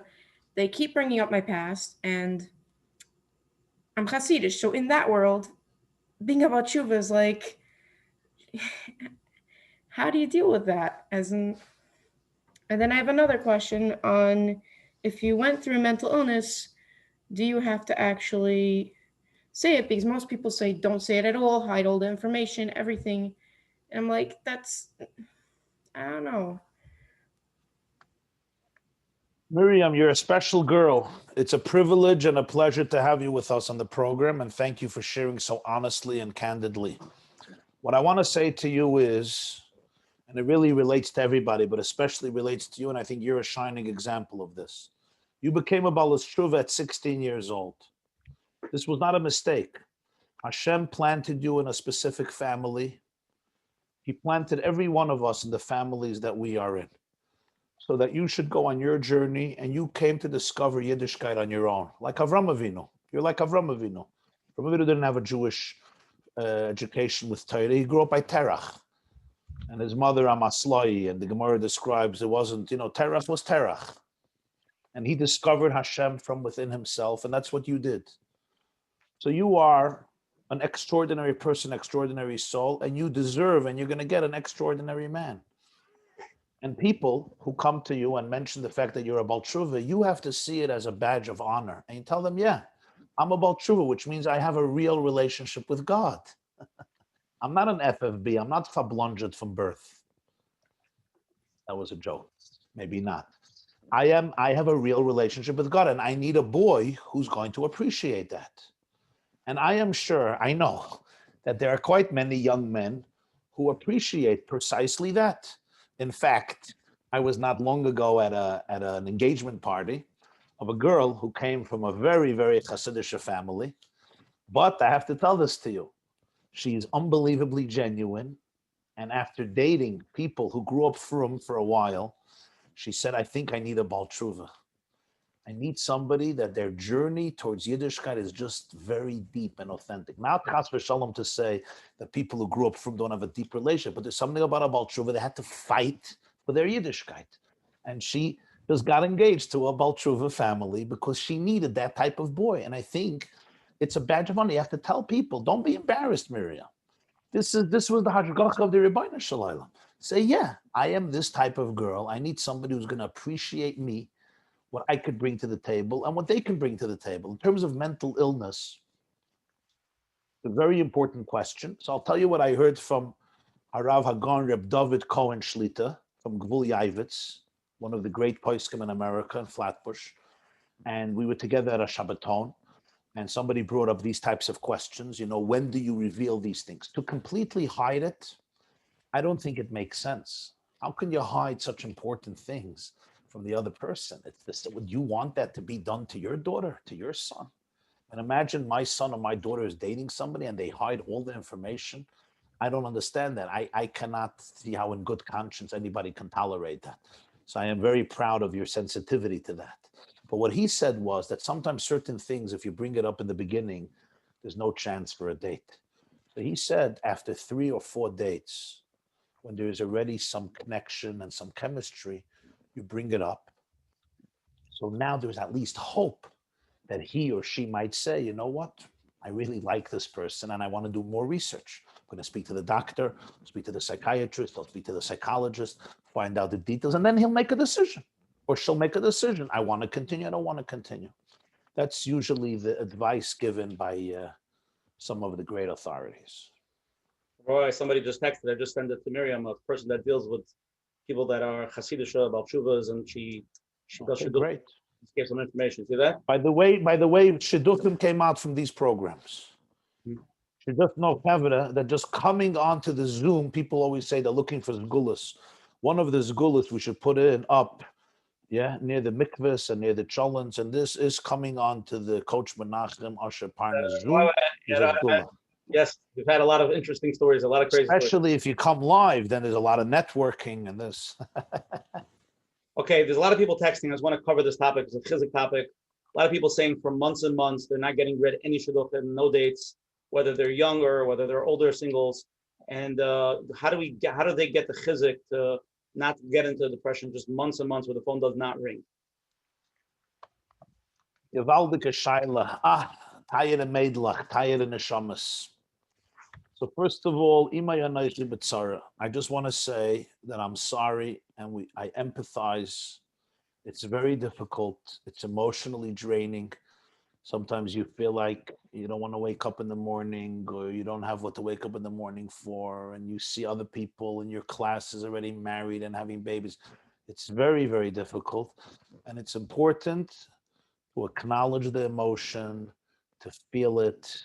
There's an element of sadness, an element of grief here that's necessary, and not to judge yourself because you're a human being and it's tough. And you could shed a few tears. It's fine. Respect the emotions, respect the process. Number one. Number two, what I would suggest to you, and I say this not as a preacher. Whoever knows me by now knows I'm not a preacher. I'm not a pontificator. I hope you know what the word pontificator means. Look it up. It's a good word. I speak as a brother to brothers, and in this case, as a brother to sisters, with connection, with affection, and with Avas Yisrael. And that is, it's important not to allow Chas v'Shalom, these feelings to paralyze you. You have an amazing life. You are a gift to humanity. You're a gift to the world. Throw yourself into something that will stimulate your growth. Become passionate about something. Build something. Grow towards something. Create a project. Create a plan. Do something maybe you wanted to do, whether it's in the field of giving, whether it's in the field of education, whether it's in the field of learning, whether it's in the field of spiritual growth, whether it's in the field of creativity. We live today in a world with so much opportunity to be able to be Mekadesh Shem Shamayim, to be able to spread Yiddishkeit, to be able to give to people tremendously. Here, look at this. Corona happened. Everybody was kvetching. The world closed down. Came 2 younger lights from Lakewood. Okay. Now, I want to tell you something. They come from a community that I love, I have there thousands of friends, but like other communities, people didn't talk so much about these stuff, right? It was under the rug. Came two younger light, they started a Zoom, and suddenly I started to get feedback. There's honest conversation. They're talking about issues. They're talking about issues. And look, 55 programs, yeah, with hundreds of thousands of Yidden helped in so many ways. Look at the project. Look at the project. And not a lot of money. It's not like they had to raise a $2 million. You know, they're raising soon for Atzola 20 million. They didn't have to raise $20 million. The budget didn't even have to raise $50,000. Use it, Rabbi. Wow, I can't say when If you have $2 million to spare, fine, go send with pleasure. Great. But my point is, be creatives. I say, don't look at yourself. Nobody's reading shidduchim for me. My life is a waste of time. I understand it's painful, and have empathy for yourself. And it's difficult. We want to get married. It's a dream. It's a goal. It's a tremendous bracha to build a bayis naman b'Yisrael. But also remember, who told us to get married? We don't get married because we came up with some nice idea that men and women should dorm together. In fact, rationally, it makes more sense that the Bachrim should stay in the Bachrim dormitory and the girls should stay in the girls' dormitory. The reason we get married is because the creator of the world, the Ribbono Shel Olam, in his inimitable sense of humor, decided that a man and a woman should get married together and figure it out together. The same Ribbono Shel Olam who said we should get married is also guiding each and every single one of us in our path. Until that right time comes, trust him, build a real relationship with him, and realize that your life today has infinite value. Cherish it. Wake up in the morning and say, God, we're going to make this together a great day. Fasten your seatbelt. We're going to have an incredible journey. Suck the marrow out of life and live your life to the fullest, because Yiddishkeit doesn't believe in destinations. Yiddishkeit says that every journey is your destination. If to get from point A to point C, you have to go through point B is part of your destination. The Rogatchover Gaon writes that the reason that in Parshas Maseh says, Vayiktev Moshe es Moitzaeim lemaseh, Moshe wrote every single journey the Jews took through the desert, 42 encampments. Vayisu, they left here and they came here. They left here, they came here. They left here, they came here. Vayisu mi tachas vayachnu bedofka, bedofka ba'alush. Come on, just tell me. I have to say every airport I stopped in, and every gate, and every restaurant, and every restroom, and every. Come on. You say you went from here to Montreal. Well, not now. You have to tell me every gas station you stopped in.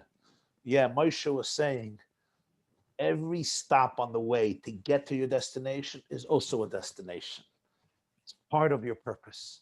So yes, I know it's difficult, and we all empathize, and it's important to empathize, and it's hard. And then from that, look and tell God and say, Hineni, I'm here today, and I want to make today an amazing life. And throw yourself into something. Don't be afraid. Don't get paralyzed, Chas v'shalom. Okay, Rabbi YY, let's go. We have so many more live questions. You're on. And very important, one more sentence. Social conformity is sometimes a killer. You have to embrace your own life. You can't always look at somebody else and think, what are they thinking about me not being married? If I show up at the mitzvah tans of the Sheva brachas of this, and my bub is going to come over and it's going to say, Dvaidele, Bate. What's with us? I had a grandmother, a tzaddikus, mamash a tzaddikus of a woman, my mother's mother. Every time I went to her house, I would go Friday other times, she would say, Yosef Yitzchak, was is mit shidduch? I got married a little late. I turned 27. So it was a little late. My class was married already. Not everybody, most of my class. Every time I would say, Baba, ich hab nicht kein Mädel. Ich hab nicht kein Mädel. I have to marry a woman, yeah? She'd say, no, let's have a Mädel. You have to, people will make, she meant very well and loving. My point is, people make comments. You have to become comfortable with yourself. I can't just live for other people and live in their minds and constantly try to be yotze for them, it's not going to work. Okay, you're on. Hi, my question is that how do you know if you're doing too much or too little hishtadlut? And is there ever a point where maybe you are doing too much and maybe you should, step down on that? Could you give an example? I don't know, maybe you felt like you've done everything. You've contacted every shadchan you've, done as much as you could. You've been dating for a long time, Great question. How do you know when you're doing too much ishtadlus, too little ishtadlus, and so forth? And one of the girls wrote, I see in the question, does ishtadlus include that I have to change the look of my body and I have to go to exercise every day? Is that ishtadlus? Is that also included in ishtadlus, etc.? These are wonderful questions, and I think it's important to mention 2 points, and that is ishtadlus means that we do what is usually done al pi teva. We make a keli, what's called a keli. We create a vessel for Hashem's plan under natural circumstances. Hishtadlus doesn't mean I should be anxious, I should be stressed out. That's not part of the Hishtadlus. Hashem says, let me do it. I just need you to make a vessel. What type of vessel? A vessel that's normal according to the natural circumstances. That means I search according to the Derech HaTeva. I seek out the type of help that is normal to seek out in this situation. But I should not think that I have to go and manipulate and figure out every single system and go search for every website of every zgul, of every makubal, and of every baba in every town of Israel. That's, I think, we drive ourselves crazy. And I don't see that as vital to Hishtadlus. Means what al pi Torah, what Torah considers Hishtadlus al pi teva, Keminig Yisrael, according to the tradition of the Jewish people. In terms of doing things, in terms of self growth, in terms of beauty or physicality, or emotional, it's important to focus on things that are valuable to yourself. Things that are of value to yourself. In other words, you want to invest in things that will promote your own life and make you feel better, give you more energy, give you more stamina. Gesundheit. That's perfectly fine to do. But I think it's important that it shouldn't be coming from a place of insecurity and self-loathing. Because when I go out on a date and I'm so uncomfortable with myself and I'm waiting for the guy to make me feel good about me, I may have to wait 90 years. So you really have to come from a place where you can validate yourself, and people who are close to you can give you that validation. Again, I'm not going on a date to feel liked. I'm going on a date to see if I like him. Wow, shkoyach, Rabbi YY. Let's go to another live. You're on. Thank you for your time. My question is that I'm considered a pretty intellectual girl. People say that I'm intelligent, they see my intelligence, and then I've heard from a few people that they tell me to be careful not to intimidate the boys, that I should hide my intellectual side, and at least in the beginning. And they say that boys are not looking for smart girls, they just look for girls that will bake potato kugel and just do the laundry and wash the dishes. They are not looking for intelligence. And it bothers me because I am myself, and also the fact that I keep on hearing this make me feel like, should I stop growing? Should I stop learning? Should I stop? I feel like it's a chisaron. All of a sudden it became a chisaron at this point in my life. Until now, all the teachers encourage us to learn, they encourage us to grow, they encourage us to do well in tests. And all of a sudden, towards the end of the seminary, they tell us, actually, you know what? Actually leave all the learning behind. Dumb it down. Yeah, dumb it down, throw it in the garbage and go bake potato kugel and go be a female. And it bothers me because I just I see the contradiction and I don't know how to go about it and what perspectives to take when dating. Rabbi YY, Okay. it's an intelligent question. I wanted to say you're quite an intelligent young woman. But I do want to tell you, I have an unbelievable recipe for potato kugel. Do you need a recipe for potato kugel? That was just a joke. It's a great, great question. Wow, wonderful question. You are quite intelligent. I don't think you need my haskama. But isn't that telling? Isn't that telling? A little sad, right? All your years in school, they're telling you it's amazing. You're learning and learning. And now finally you're finishing seminary, you got to dumb it down because the boys want laundry and potato kugel. So, wow, it's a little hard for me. You caught me off guard with that. But what I would say is, I'm sure that there are boys who appreciate very much to have an intelligent spouse. I know myself, and I know quite a few men who are intelligent, and they appreciate very, very much the intelligence of their spouses. I would say what my sister told me when I was dating. She said, Yosef Yitzchak, my name is Yosef Yitzchak YY. You're not looking for a chavrusa, you're looking for a wife. That's good. You don't have to sit down every morning to learn Masechta Baba Kama or Masechta Baba Basra with your spouse. Maybe, I don't know. You're looking for a spouse. That's important. A spouse is not a chavrusa, meaning a spouse, not somebody. It's good to learn with your spouse. It's a wonderful thing to have a chavrusa with your spouse. But the point of the spouse is much more than just a learning partner. It's somebody with whom you build life. It's somebody with whom you build a home, somebody with deep loyalty and trust.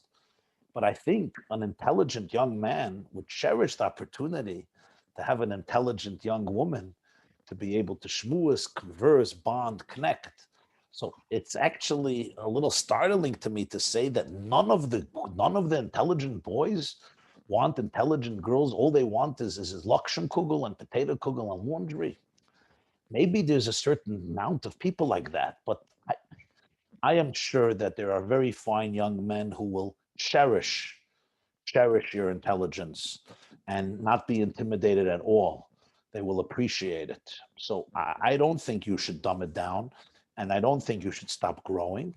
And if a guy is really intimidated by your intelligence, well, then maybe he's not intelligent enough for you, number one.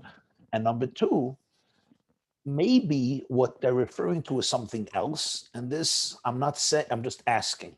And that is, maybe they want to see your emotions and not just your cerebral part. Sometimes people are very cerebral, and I want to feel their heart, right? It's true with men as well. Some people are very intellectual, but where's your heart? So the question is, are people maybe feeling that they want to feel more of your heart, not just your cerebral gifts? That may be something, and that's a worthwhile goal for each of us, to really integrate our minds and our hearts.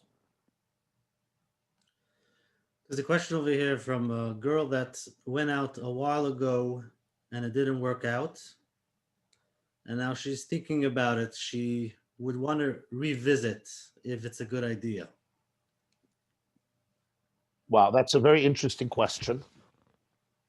So basically, it didn't work out. You're still having feelings towards him, and you want to revisit it. And the truth is, if you really feel that he may be a good guy for you, it may take some guts, it may take some courage, but if the opportunity is there, I don't see why not.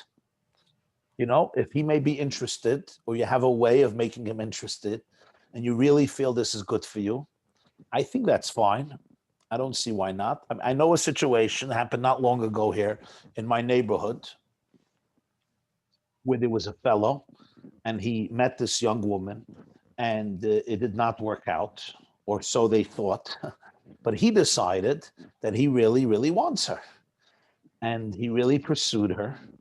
He wrote her a long letter, not an email, not a text message, not a WhatsApp, a letter, you know, the old style letters, Aleim Hashalom, Zechronam Levracha, with an envelope with a stamp. I don't know if any of this young generation ever saw an envelope with a stamp. You write a letter. But we in camp would get letters from our parents. You remember how many times you would read the letter? We would read the letter like 93 times every night, a few times, and put it back in the envelope. And you know what? She liked the letter. And she said, yeah. And, you know, today they got engaged. So sometimes you got to fight for what you think is amazing for you. You know, do it with seichel and make sure it's not coming from desperation. It's really you feel that this is the right person. Because if you're the one who stopped it last time, so just realize that, you know, you just want to make sure you're not infatuated and it's really coming from a healthy and wholesome place. You don't want to continue dating ever out of weakness.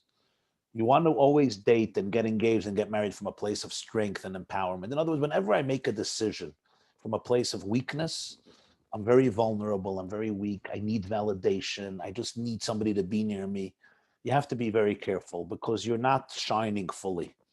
You want that your choice for a relationship, long-term relationship, be coming from your inner core, from your place of confidence. Because if it's coming from a place of weakness, tomorrow I may wake up and say, oh my God, what did I do? So just make sure that it's coming from a real place of inner clarity and strength. Okay, well, let's try to hop around like one or two more questions. Let's globalize this question. Somebody sent in, but I think it's an important question. I'm 23 years old and my parents are divorced. One of my parents is controlling and doesn't want the other parent to be involved in any part of my dating.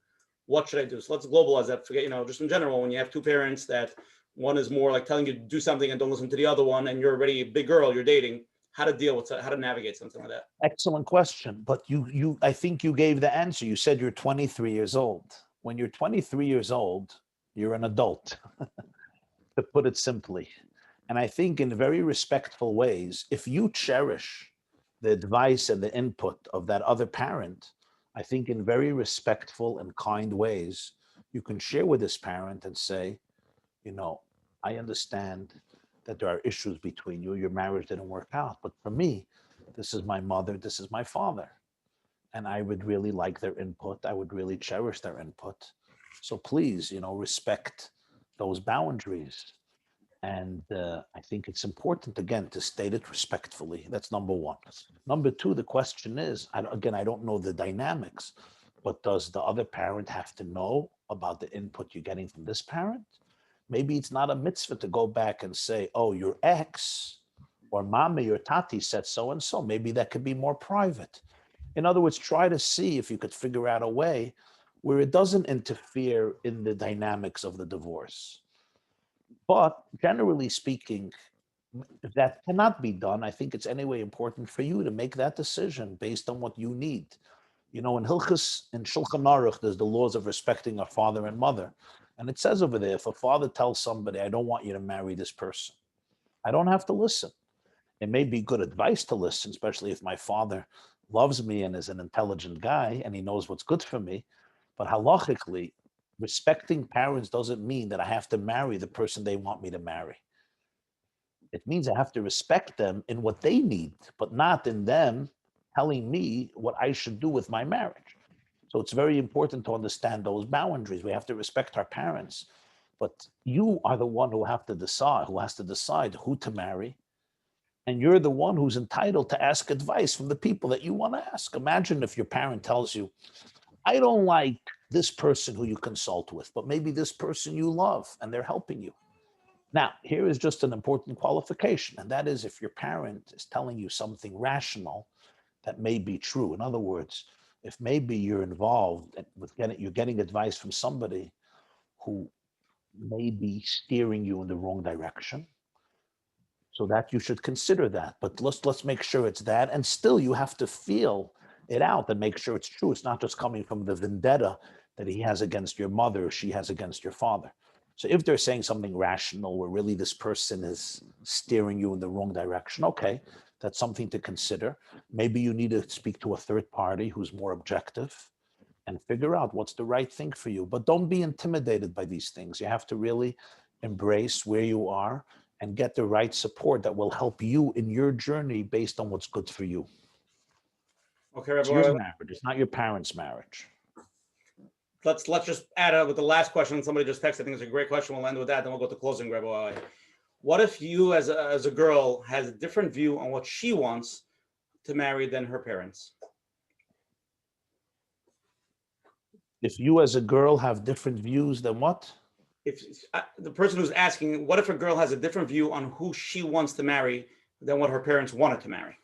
Great question. And I think the straightforward answer to this is, if possible, can you have an open conversation and real communication with your parents? If your parents care for you and are open towards you, can you have a real conversation and discuss it?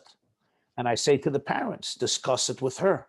Do you feel that your daughter is completely lost and forlorn and making foolish decisions that will ultimately affect her life negatively? Or maybe you can't just accept where your daughter is.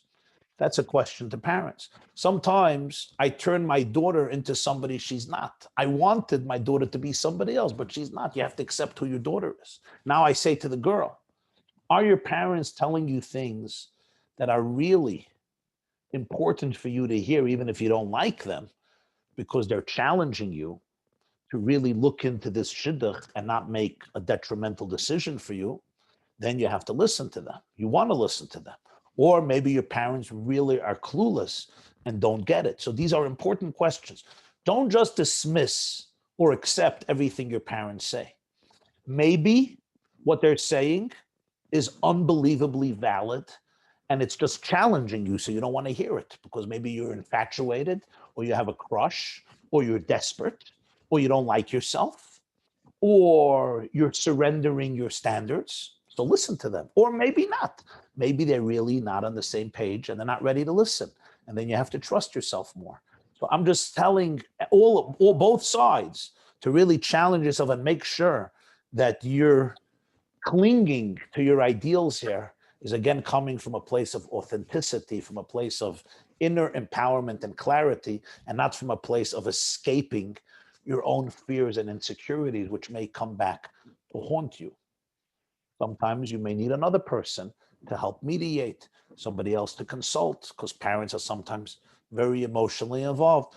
Recently, I dealt with a situation where there was an interesting situation. There was a girl, and her parents wanted her to marry a man who's going to learn his whole life, at least for 10, 20 years. He's going to be in Kailo. It's a wealthy family. They would support him. They would support her.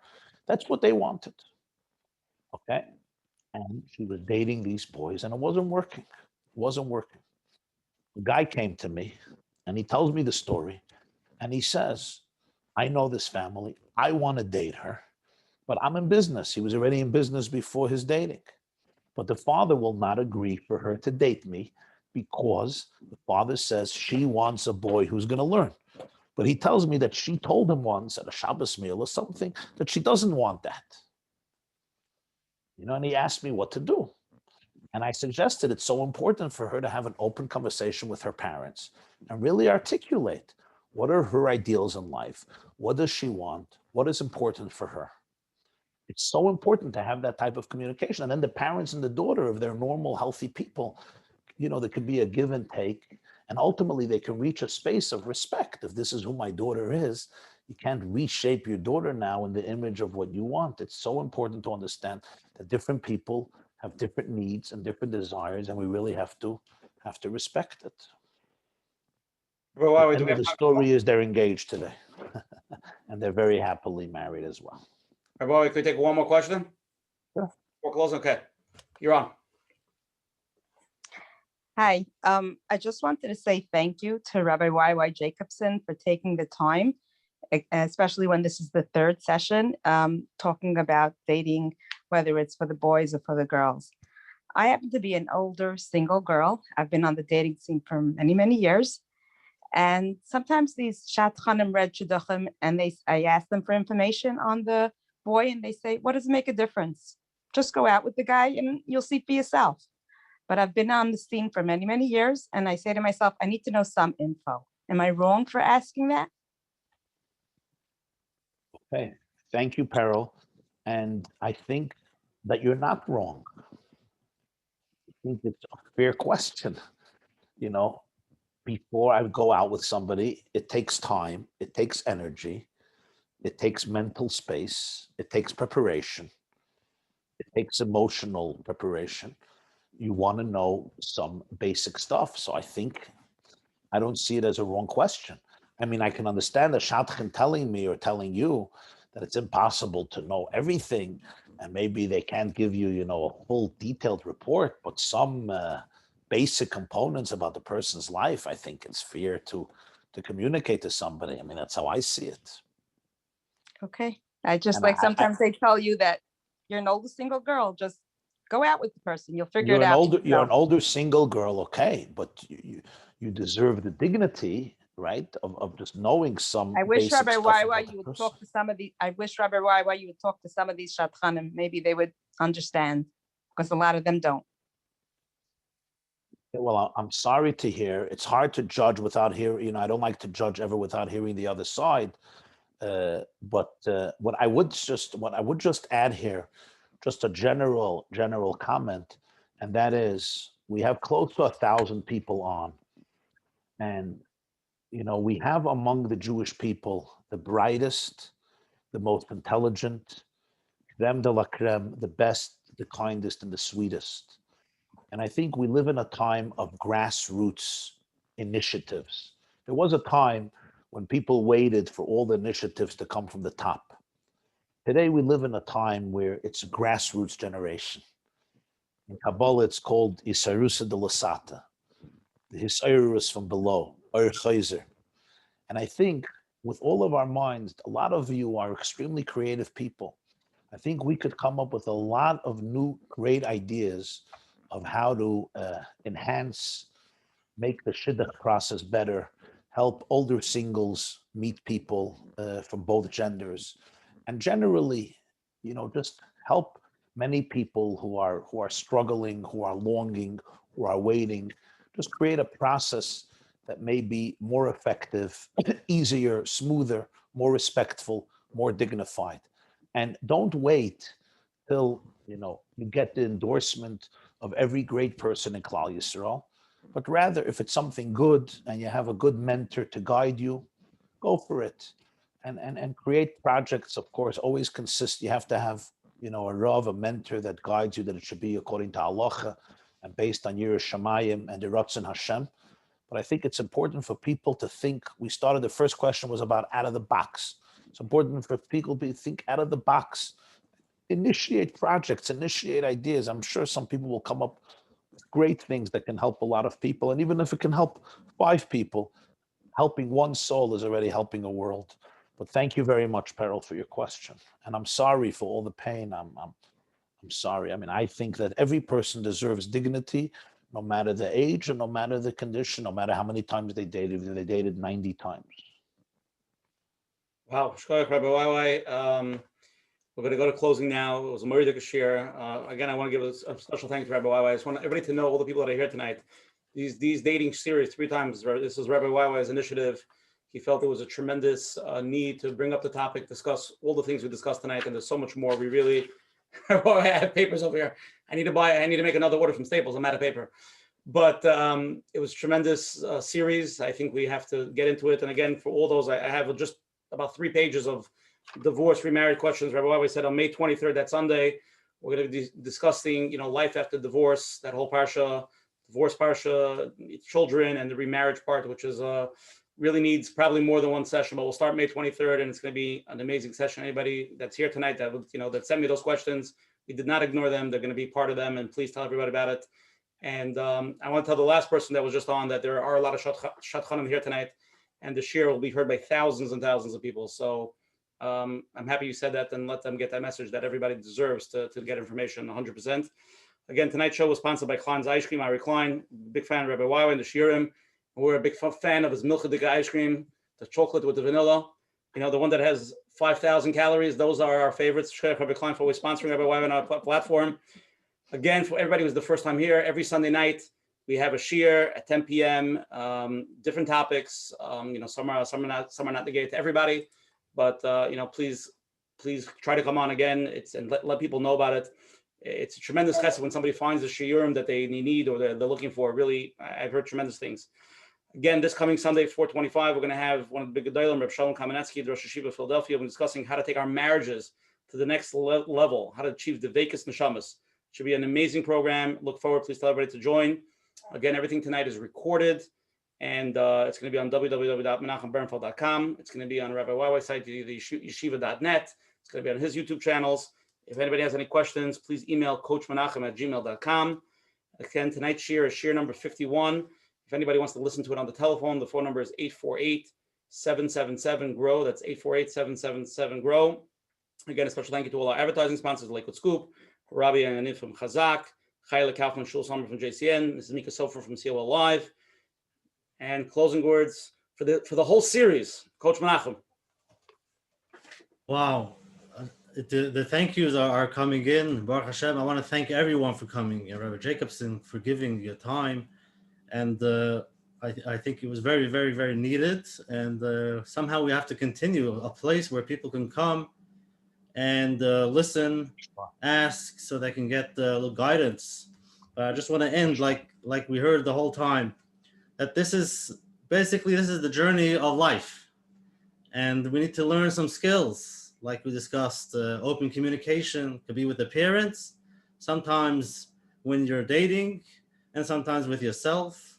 Listening skills, how to hear what the other person is saying, and then you get the triggers. What are my thoughts? And when a person does find himself or herself in a place where you don't want to be, with the negative emotions, to understand that this is part of the journey, and don't get phased, comes and goes. And like we say, positive and negatives.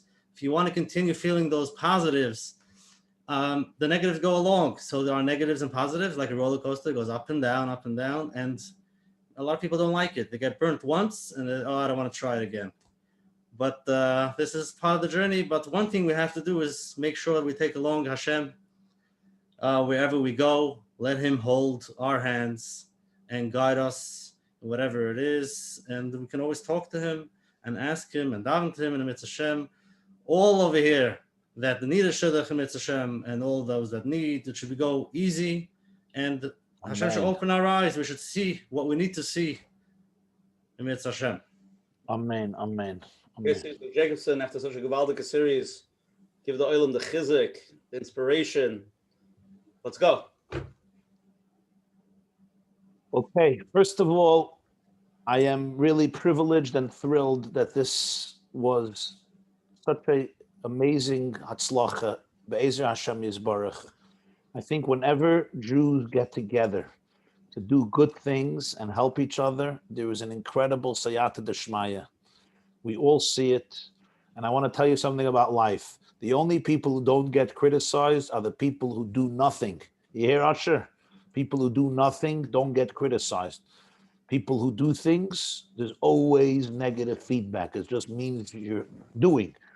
So it's so important. It was such a privilege to be part of such a project that I hope will continue in one form or another form, to be able to bring so many people together to discuss things that are really at the heart of our lives as individuals, as a community, as Am Hashem, as Am HaNetzach. I also want to really bless every single one of you, that your journey should be smooth and easy and geschmack and delightful as best as possible. For those of you looking for your soulmates, to be able to find them b'shah tova u'matzlachas and build beautiful homes and amazing families with bracha v'atzlacha ad bli dai. I also want to conclude with two more thoughts. Number one, I know that there are some people who harbor some very, very private questions, very intimate questions, questions that you may think are extremely uncomfortable to ask. And you're not even comfortable to put them in chat or to come on live. I saw some questions that came in that are very personal and deal with some deep struggles that people have. So I just want to open the floor and say that anybody who has such a question that we have not dealt with, feel free to email it to Reb Asher or to Coach Menachem. And if you want, I should look at it, to ask them to forward it to me. It's confidential. You don't even have to write your name. Just give an email. You can make up an email address if you want. We don't care. It's not about finding out who you are. And bli neder, I will try to address it to the best of my ability, and really no taboos. In other words, I know some of people are dealing with some serious stuff.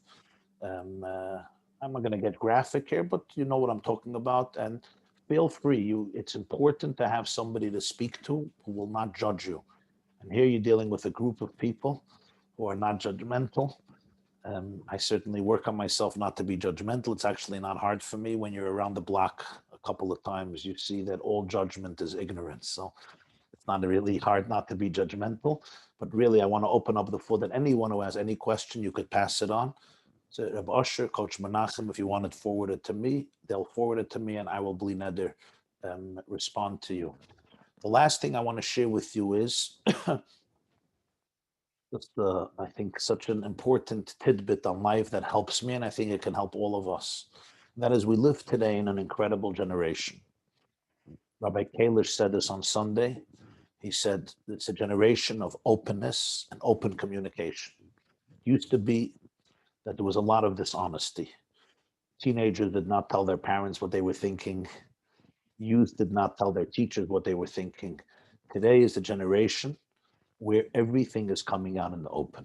It's painful because it's not being repressed, but it's also an amazing blessing that everything is coming out. You know what else is coming out, my friends? All the stress, all the anxiety, a lot of traumas. It's all coming out. And it's hard for all of us because we're dealing with a lot these days. But what I want to tell you is that this is all part of the blessings of Geula. In order to be liberated, we have to spit out our toxicity, our negativity, our traumas, our anxieties, our stress. It's all coming out so that we should clear up and cleanse our systems to be able to come to a point where we will all experience the oneness of Hashem, the oneness of the world, the oneness of our people, the oneness of infinity. Whatever is coming up in your life before dating, during dating, and after dating, I beg you, don't be afraid of it. Don't be ashamed of yourself. It's so important these days to be able to forgive yourself. Forgive yourself for not being perfect. Forgive yourself for making mistakes. Forgive yourself for having challenges in your mind and experiencing thoughts that are very, very uncomfortable to deal with. Forgive yourself.